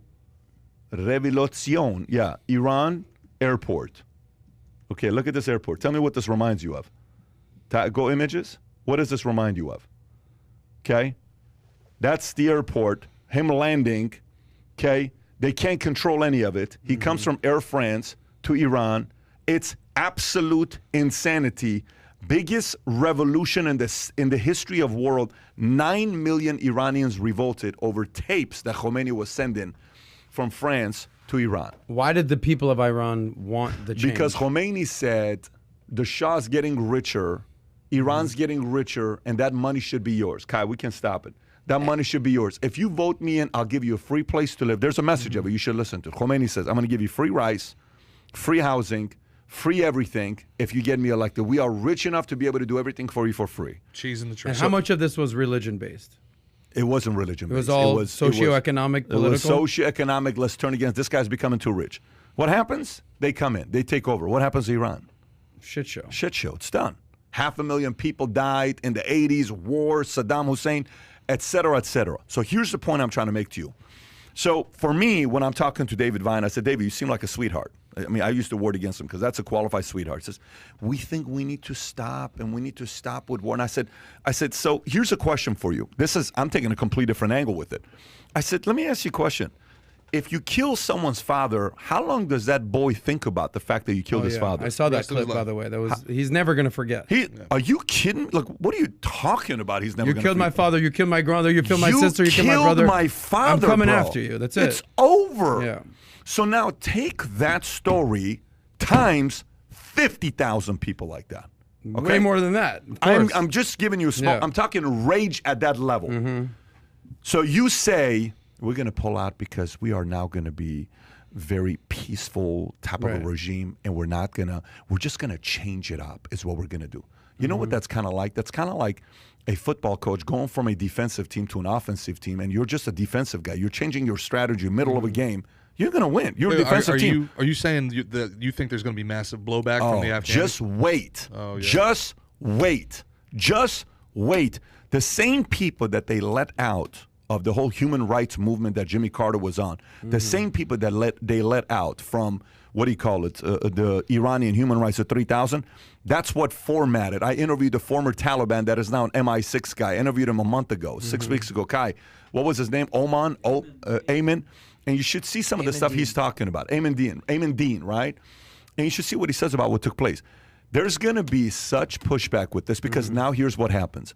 You officially gave. They said, well, Biden says, well, you know, the Afghani military is strong. They have 300,000 soldiers. The Taliban only has 75,000. Really? The Taliban, 75,000? You know what's going to happen to Afghanistan? It's a training ground. It's a recruiting camp. They're going to recruit and train, and they're angry. and train, and they're angry. Oh, by the way, you know they released all the criminals from prison. Did you hear about that? They completely unloaded. The playbook, yeah, though. exactly. But that's the playbook. They unleashed the prisoners. Same exact they playbook were all, as these Cuba are people, and Iran. Exactly. And these people that were in Guantanamo Bay, nonetheless. Yeah. Well, this you don't think they're freaking angry? Well, this goes back to what we were talking about before. The point I'm trying to make to you, here's the point I'm trying to make to you. I'm sitting there saying, we got 800 military bases, right? And it costs us $50 billion a year to manage these 800 military bases. I'm shocked that that's not a lot of money, by the way. I thought it would be a bigger number. Yeah. David Vine said it's only 50. I'm like, only 50 billion. That's not a lot of money. Light. So 50 billion. To me, I think 50 billion is worth it. If you ask me, if it's only 50 billion, I thought it would be $500 billion. I thought it would be a massive number. It's only 50 billion. All I'm saying is, this is not going to go away. Stay tuned for something pretty tragic to happen again. That's going to be at the levels of what we saw. And many people are speculating and saying this. And then one of the guys asked the military general, I don't know if you guys saw this yesterday, when they said, so how did the Taliban get their weapons? And the guy's like, I can't comment on that. Yeah. I'm sorry, how did they get all their weapons? Yeah, Fast and Furious. How did they get all their weapons? Where's that coming from? A lot of it came from Russia. A lot of it came from they took it from the Afghani. It's from us. The Afghani military that left. Why are they funding it? Why did they want to see a fall? Why did they want conflicts over there? Is it because, you know, the neighbor, now Iran's all worried because a lot of the people are going across because the borders to the west, you got Pakistan south, you got a lot of stuff going on. Let me ask you a question, right? I mean, both you guys. We've been there 20 years. Clearly, the exit strategy is not looking good. Biden has sent, I think, 5,000, 6,000 more troops to secure a peaceful transition and get our people out of there. Okay. How long would we have to stay there? We're never going to fix this part of the world. They're never going to want to have a democracy. The people of the Taliban, you think they're just going to switch over there, win their hearts and minds? Much longer do we say? Another decade? Another 2 decades? Till 2050? Till year 3000? We're never going to win this war. You don't go in at all, or if you go in, you win. You decimate your enemy. Here's how I see it. Not going in at all. That's not an option. That's been done 20 years, dude. How long should we have jails? How long should we have jails? Yeah, how long should we have jails? The jail system, how long should we have it? Should it be just like 10 more years? It's not going anywhere. We should get away. Let's just do 10 more years of jails, and then let's get away from jails. But that's jails in the United States. No, how long do we want to have jails across the world, though? But what I'm trying to tell you is these criminals hate your country. Bro, they hate America. I don't know any other way to say it. They hate what we stand for. They hate women being free. They hate gays. They cannot stand the gay population. If you're gay in Taliban, they destroy they kill you. They stone you to death. No, they don't kill you. It's a public humiliation type of a situation. They have to make an example out of you. CNN says they're very friendly, though. Yeah. CNN says, well, they're screaming death upon America, but they're being very friendly about it. Very bizarre. That was her line. Yeah. Well, that's one line out of I totally get hours that. of footage. But the point, let's defend it. No, it's fine. But the point, look. Listen, the point I'm talk trying about just the point taking I'm trying, one little line. But that's a pretty bad line, by the way. Like They're saying that they're not. Anyway, keep going. No, that's kind of Keep like going. saying, listen, they raped Johnny's mom, but you know what? For whatever reason, they just gave me a Nice gift. guy, That's though. Nice guy. Nice guy. What a nice gift. Clearly, Nice guy. she said the line that you're missing is this is the most bizarre thing ever. I just said Like, bizarre. yeah, exactly. I said that. I Right. said it is bizarre. Yeah, but that's kind of like saying, same guy that killed my such and such, he just gave me a gift. That's very bizarre. Why would, listen, you understand, that's like a strategy behind it. All I'm saying to you is the following. I hate wasting money. I hate wasting money. I Yeah, can't the two stand of wasting us. money. I totally agree with you on that. I can't stand wasting money. But, bro, I'm not going to lie to you, man. As a kid, I'm 42 years old till today, right? Till today, I have to sit certain places in a certain way. I still have a certain level of paranoia. 42 freaking years old, I live in America, and I'm still paranoid. 10 years as a kid, I lived there. Every day you're worried, you're going places. Story on the news, car bomb on the bottom, guy turned it on, boom, it blew up. Everyday news. Flagellating. These visuals don't get out of your brain as a kid. These are, anxiety stuff that stays in here. Man, a lot of kids are going to go through this, bro. And to think about the fact that those 50,000 kids that you killed their dads, their moms, their sister, their, brother, you did that, they're not going away. That's a rage for a long time. So the reason why I don't believe world peace exists is the following reason. You know how they said first you eat the apple and then comes sin, right? How many people do I need to kill for revenge to be stick around? How much is the back and forth? So somebody kills your dad or your mom or your wife or your girl. What are you going to do? You're going to say, you know what? As a Muslim or a Christian, I believe in forgiveness. It's okay, man. Don't worry about it. What are you going to do? So then that comes back. So we are so into deep right now to get back to it. Yeah. You know who's going to lose? Here's who's going to lose. Guy messaged me, says, Patrick, have a real Muslim on your show. I've had Muslims on my show. I'll have more Muslims on my show. But the point becomes, hey, the extremist. Well, there's 75% of Muslims are not extremists. You're right. But 25% are is what Bill Maher said on his show when he's debating Ben Affleck. And they're both on the same side politically. This isn't about the reasonable people. This is about the unreasonable people. And the unreasonable people are typically willing to go to measures that reasonable people are not willing to go to. So for you to think about pulling out today, you're in too deep, buddy. You're just in too deep. This Taliban's not going to forget. You think 9/11 happened? This is going to be 20-year anniversary? But whatever you do in this 9/11, all I would tell you is wouldn't go to big, what do you call it? City? Not a big city. I wouldn't go to anywhere where there's a lot of people there. I just won't do it. Not this 9/11. Well, they're warning that another 9/11 is possible. It's 20-year anniversary. I know that because this 9/10 becomes 20 years since I worked at Morgan Stanley Dean Woodard. Have an idea, a little man on the street for 9/11. Yeah. But all I'm saying to you is I'm all about saving. Let's get out of it. But, Are you basically saying that we should have not left and we should have not left forever? Like we're going to be in Afghanistan forever? Here, listen, I'll answer the question with a question. How many more years until we get rid of all the jails in America? Yeah, never. That's the same exact answer. So once we go in, we're in. Once you arrest a person for a crime, you can't just create that system one time. It stays. The moment you kill somebody, an innocent person, retaliation is permanent. Hegelian dialectic.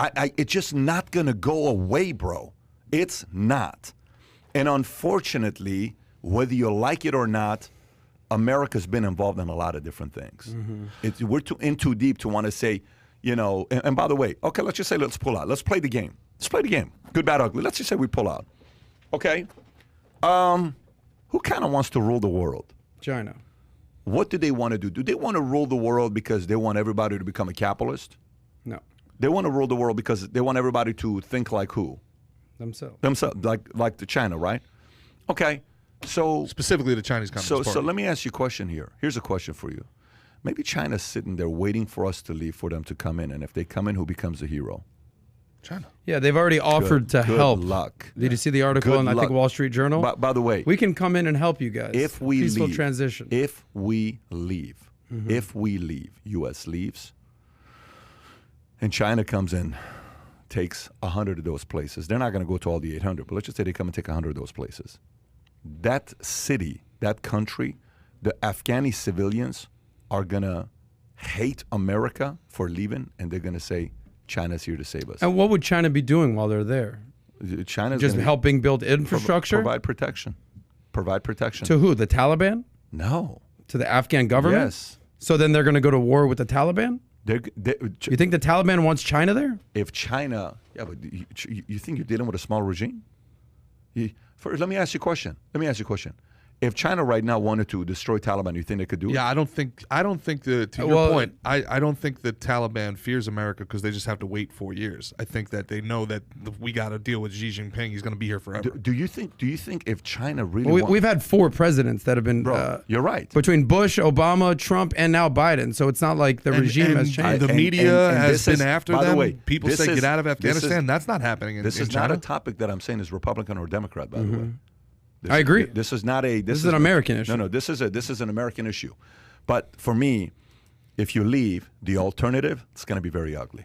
Well, we are leaving. So where's this? It's going to be ugly. To go back I agree. It's going to be ugly. It's not going to be pretty, and it's going to be decades. But of ugly. I think, look, did Russia go to war with Afghanistan in the 70s? When was this? It's like the graveyard of empires, is what they call it. It's a proxy. So if China wants to try and figure out the Taliban, good luck, Mr. Ping.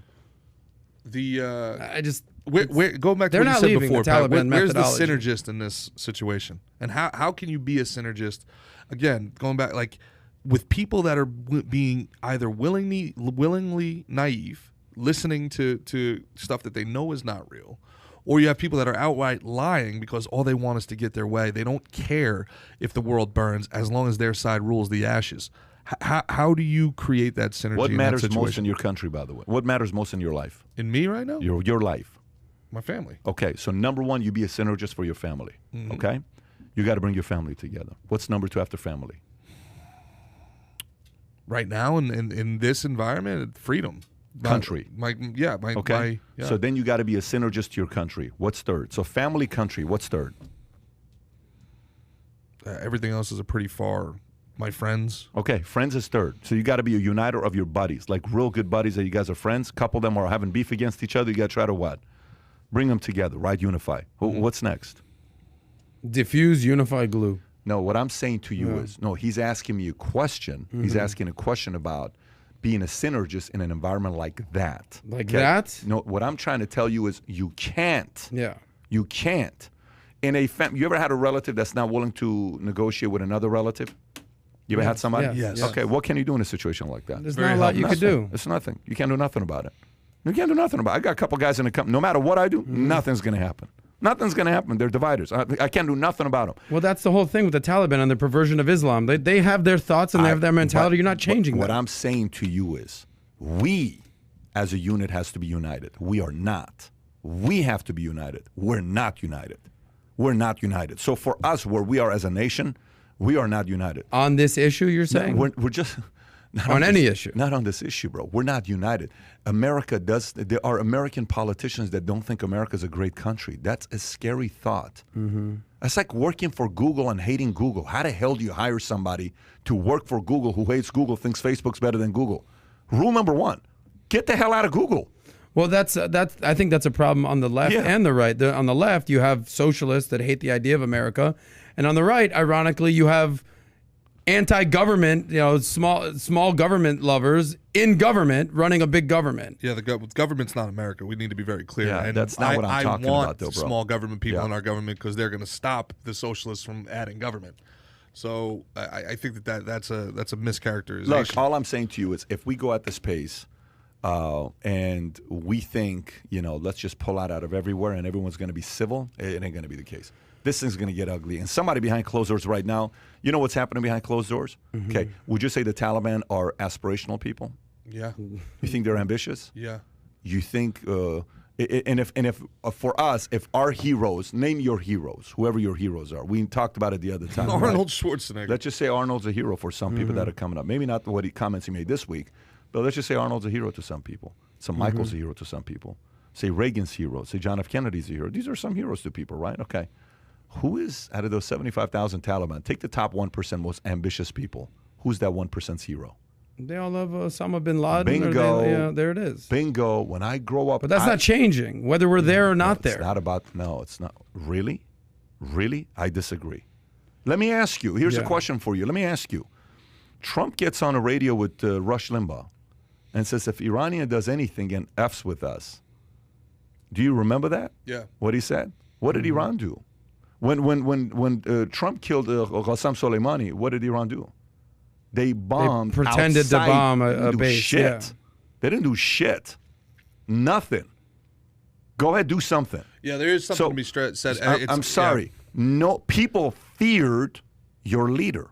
Yeah. There's a part of that that's healthy. Strong Fear men, yeah. and Certified respect. crazy. It's healthy. Not because we're going to do nothing. I sat next to Mike Tyson. I'm interviewing him. I felt his energy. That if something went down, he's going to whoop some ass. What did he say? He was going to fight a lion? No, he would sleep with 2 tigers every night. Okay, is what he said. He had 5 tigers, Yeah. right? But the point I'm trying to make to you is people like to be around other men or women who are respected and feared. Countries need to have a little bit of that. Okay, so the point is when you're saying, what's going to happen with these guys? ISIS was quiet under Trump. ISIS was quiet under Trump. You have to know certain things like this. You know, this almost, and I've said some things about Trump. Some Trump followers are not fans of me, and they'll say, well, pat this, pat that. Listen, it's moments like this where people sit there and say, listen, that Churchill guy, man, he's pretty, I don't know about Churchill, but there's any guy that can go up against a guy like Hitler, it's probably Churchill. He can probably pull it off. It's times like this where people are sitting there saying, I don't like that guy. I can't stand him. I'm a Democrat. But when he was there, ISIS was quiet. Nobody was doing anything. I wonder how he would have handled this. They may not say it publicly, but let's actually play the game. Let's play a game. Here's a game for you. Okay? Here's a game for you. Trump's president. He goes one more term. Afghanistan, Taliban. What does Trump do right now? First of all, does Trump do the exit the way that Biden did it? I doubt he did it how Biden did it. Okay. But he has been calling for an exit of Afghanistan. He never agreed with what President Bush did. Exactly. He did He's been calling in New York Times and saying, so he said it publicly he's not for this. Exactly. But I tell you, how does he do it? Look, if you're exiting this place, there had to have been a cleaner plan than this. If the Taliban did what this they did, intelligence failure what does is Trump do right now? complete What does Trump debacle. do right now? If this happened, what does Trump do right now? I think he says if they are going this course, he would say something to the effect of, we're going to be pulling our people out. If any of you motherfuckers touch any of our bases, any of our people are trying to leave, we're going to rain down crazy hell and fury down on you. Do you think the Taliban would believe him? I actually do. Okay, that's what I'm trying to tell you. Yeah. Sometimes in life... But we'd still be leaving is my point. No, we would. We'd have a safe exit. It's not the point. Listen, you're right. We would be leaving, but nobody fears our current president. Nancy Pelosi says, we are watching you if you do something to the woman and the girls. What are you talking about? We're watching you. Okay. What are you talking about? We're watching. That's not how life works. Yeah. Threats don't work that way, bro. When you say, we're watching you. No, it's times like this. It's times like this when you sit there and say, yeah, I get it. Maybe during peacetime, maybe I don't want Trump during peacetime, but I'm not going to lie to you, during wartime, I kind of want a badass guy like that right now. During wartime. Because if let's just say 9/11 happens this year, what are the American people going to be saying? Say something happens 9/11 this year. What are American people going to be saying? That would be and by the way, disaster. who becomes a hero overnight? Trump, probably. Of course it is. So I said this a while back. I said when a girlfriend, say girl dates a guy like me, or like let's just say everybody here at this table is relatively big and you're going to make the girl feel safe. Say a girl dates a guy like you, okay? You're 200 pounds, 6'1". What are you, 6'1"? 6 foot 200. Okay, yeah. 6 foot 200, okay. And he leaves you for a Calvin Klein model. She leaves you for a Calvin Klein model. Again? 5'8", 125. Okay, dimples, all that stuff, right? Yeah. She's at the club. You're there. You guys broke up 2 months ago. She left you for that guy. Craziest brawl breaks out. Craziest brawl. Beer's being thrown around. This Calvin Klein model is standing there. Oh my God! I get my scratches. I can't. I'm doing a photo shoot next week. Who's she going and hanging on to feel safe? You or the Calvin Klein model? Hopefully not Gerard and comes over to me. The point I'm trying to make to you is Biden is the Calvin Klein model. You are Trump. Yeah, I see what you're saying. That's the point I'm trying to make to you. Well, I think ultimately what you're saying, and this goes back to politics and election, and we wanted, wartime there is a difference between domestic policy and international foreign policy, for sure. So Biden, a lot of the reason he was elected was because, look, we're going to calm things down. Yeah, mean tweets. All the mean tweets, everything that's going on. Let's just diffuse the situation. And internationally, the U.S.'s reputation has certainly been damaged over the last 4 years. I'm talking about polls. No, it is not. I'm talking about polls. No, it is not. Talking about polls. Only in the highest levels of the elites. However, you can't just say a blanket statement like that and move on. I'm sorry. If you look at, I did not hear what he said. Can you repeat what you just said? If you look at U.S. standings globally in the world, they'll have where people viewed U.S. under Obama as an example. Which people? You have to qualify that. There are a lot of do we have time to pull up people. Do we have time to pull up? You think the people marching through the streets of Paris hate Trump right now, or do you think Macron hates Trump? Do you think the elites hate him, or do you think the people marching through against them hate him? Pull up the polls. Anyway, but pull up the polls from the liberal places. In times of war, you think the world liked Trump more than Obama? I think are you actually saying that? That's the point I'm trying to. His point is the point. They didn't like him because they couldn't have their way with him. I'm not even. I'm mutually assured. You're talking about governments. You're talking about governments. I'm talking about the world. Overall sentiment liked Obama more than Trump. I don't think that's a dispute. How can you possibly say that? Public. That's not the. Just say. International perspective, Obama versus Trump. Anyway, my point is this, back to your point. In a time of war, things change, clearly, right? Yeah. But, that statement doesn't carry a lot of weight.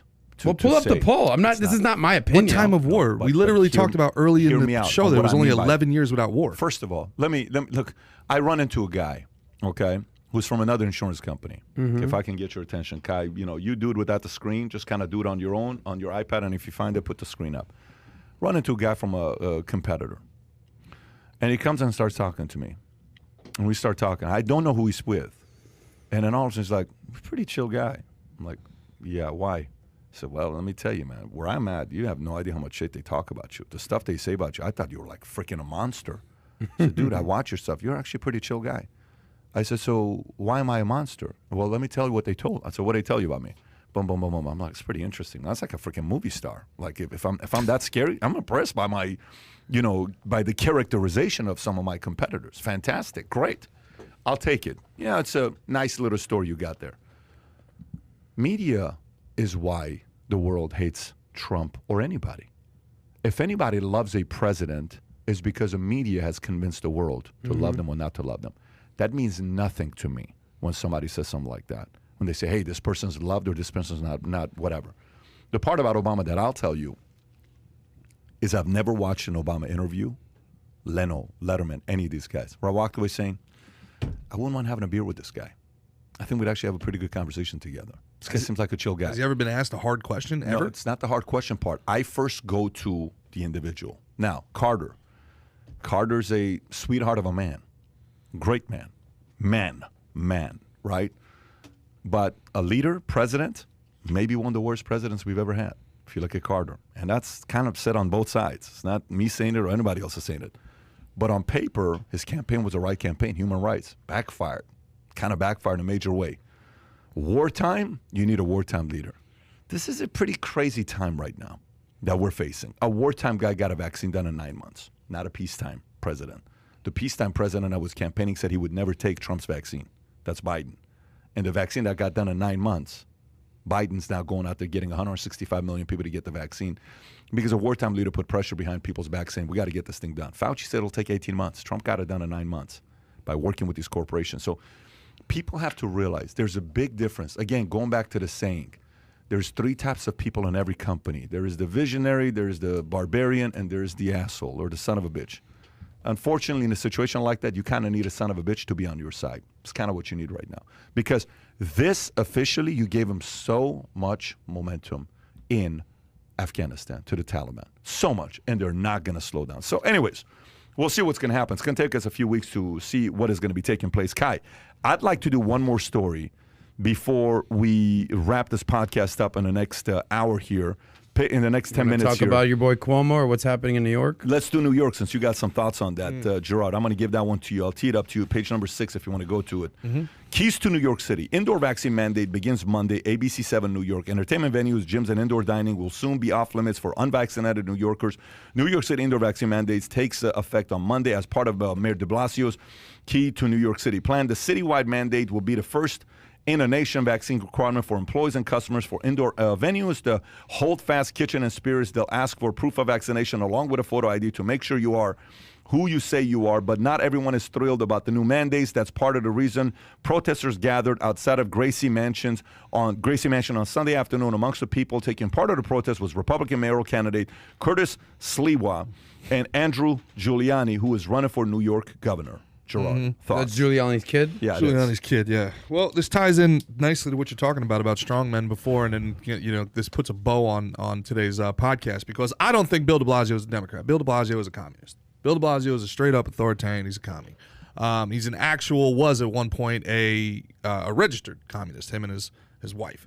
So he has no problem with authoritarianism. This is a guy who shut down everybody's business. Just imagine being a business owner in New York right now.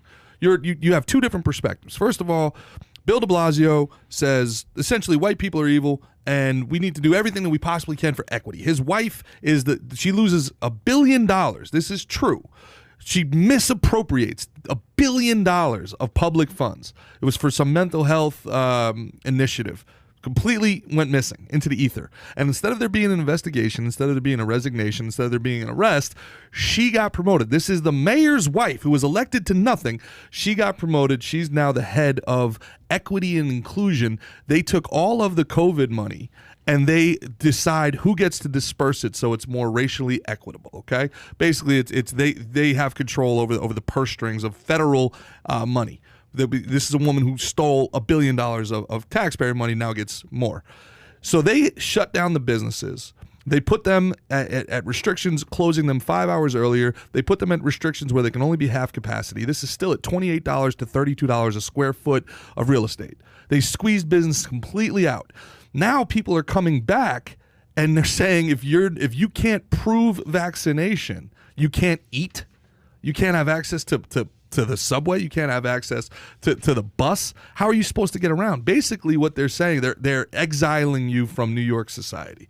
You cannot function, you can't eat, you can't use any public services because you won't consume because you won't, maybe you did, because you won't show proof that you consumed a pharmaceutical product. Imagine them forcing you to show proof that you had Valtrex, that you didn't have herpes before you went into a club. It's a pharmaceutical product. It's the most outrageous thing I've ever heard in my life.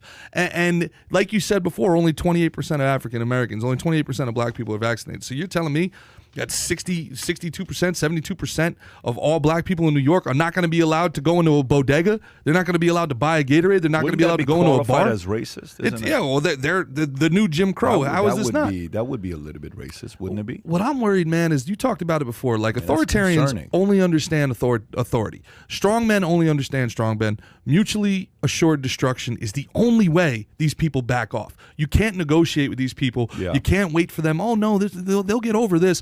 The Karens aren't suddenly going to come to their senses. A lot of these people, and I truly believe this in the depths of my soul, they would rather watch people die than admit they were wrong. Okay, so I definitely wouldn't bet my life on it. The people of New York either do what I did and leave, or find your stones, man.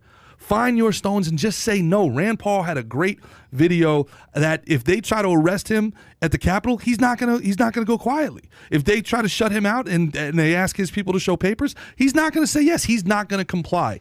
We are now at the point where you cannot comply. You have to push back. You have to be disobedient. The future belongs to the disobedient.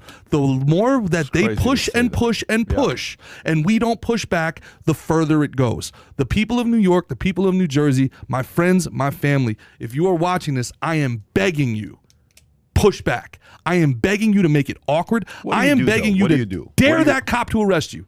He's not going to. Forget them at the top. They never have to live by their own rules. They never live by their own rules. They force you to wear a mask, then they have 700 people at a birthday party, no masks.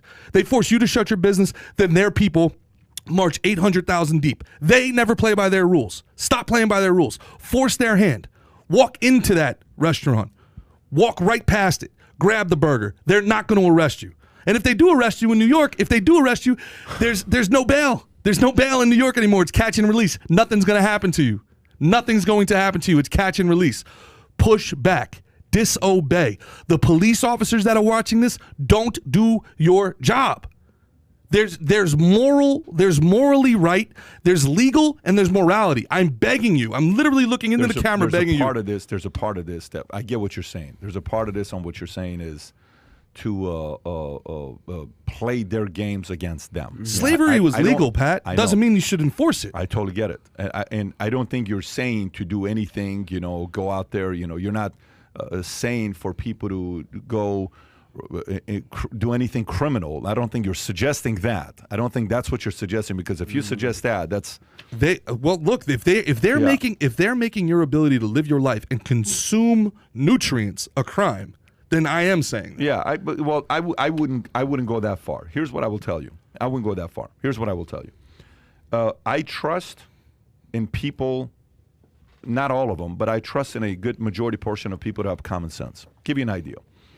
I'm supposed to be this week in New York. I had a whole week set up to be in New York. You know why it's not in New York? You know why I'm not doing a meeting? We change it next week. Why am I holding podcast this week? I'm supposed to be in New York. Do you know why we're not going to New York? Because the pass starts this week. Because the 40 people I'm having a meeting with this week in New York, we're supposed to meet at restaurants. And everybody asked the awkward question. Mm-hmm.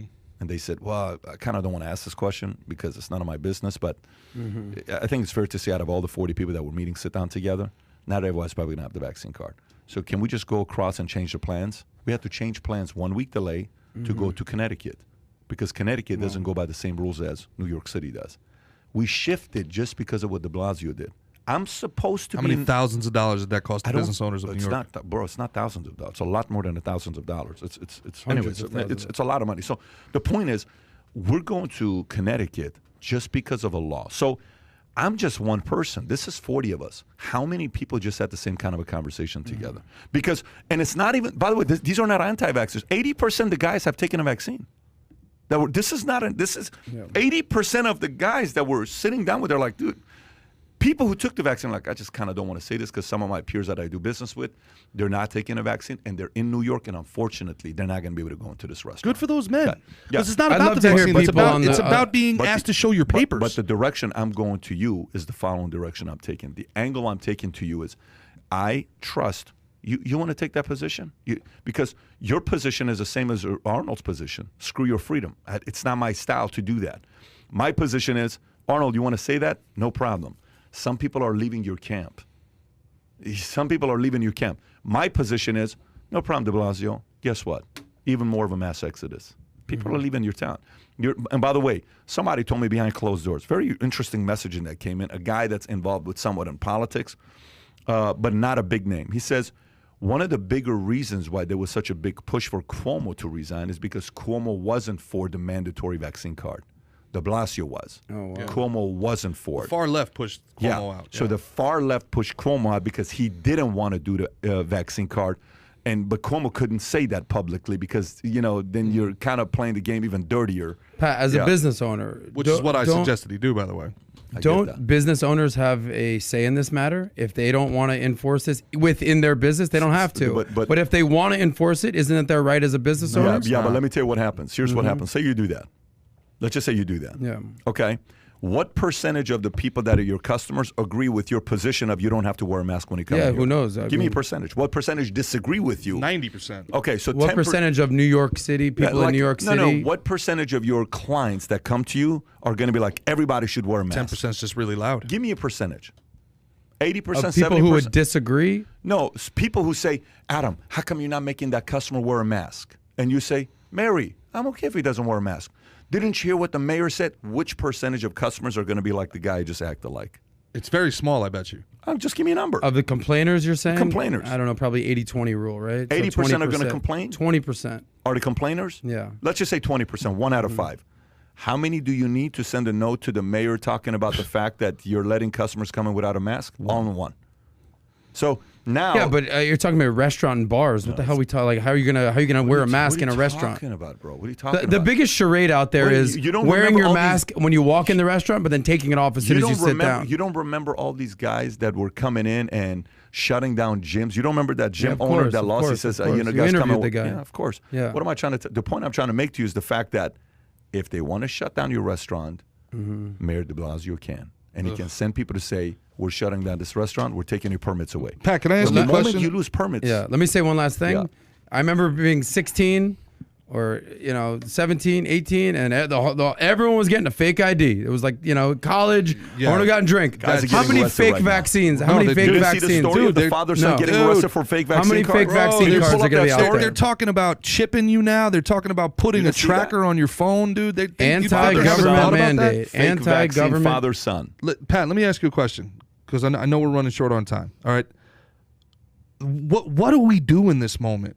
How do we fight back? How do we get our freedoms back? Fake what do we COVID do? passwords to fly. Gotcha. Yeah, but that's the part. By the way, we should take a shot right now. We've crossed 3,500. We don't have this stuff here anymore. We will have to, in honor of 3,500. We should cross 3,600. Yeah, we're getting closer to 100,000 subs. Gang, we're at 70,000. 29,600 away. You guys obviously enjoyed today's podcast. It's good to be back with Thank you guys. We'll be back on Thursday as well.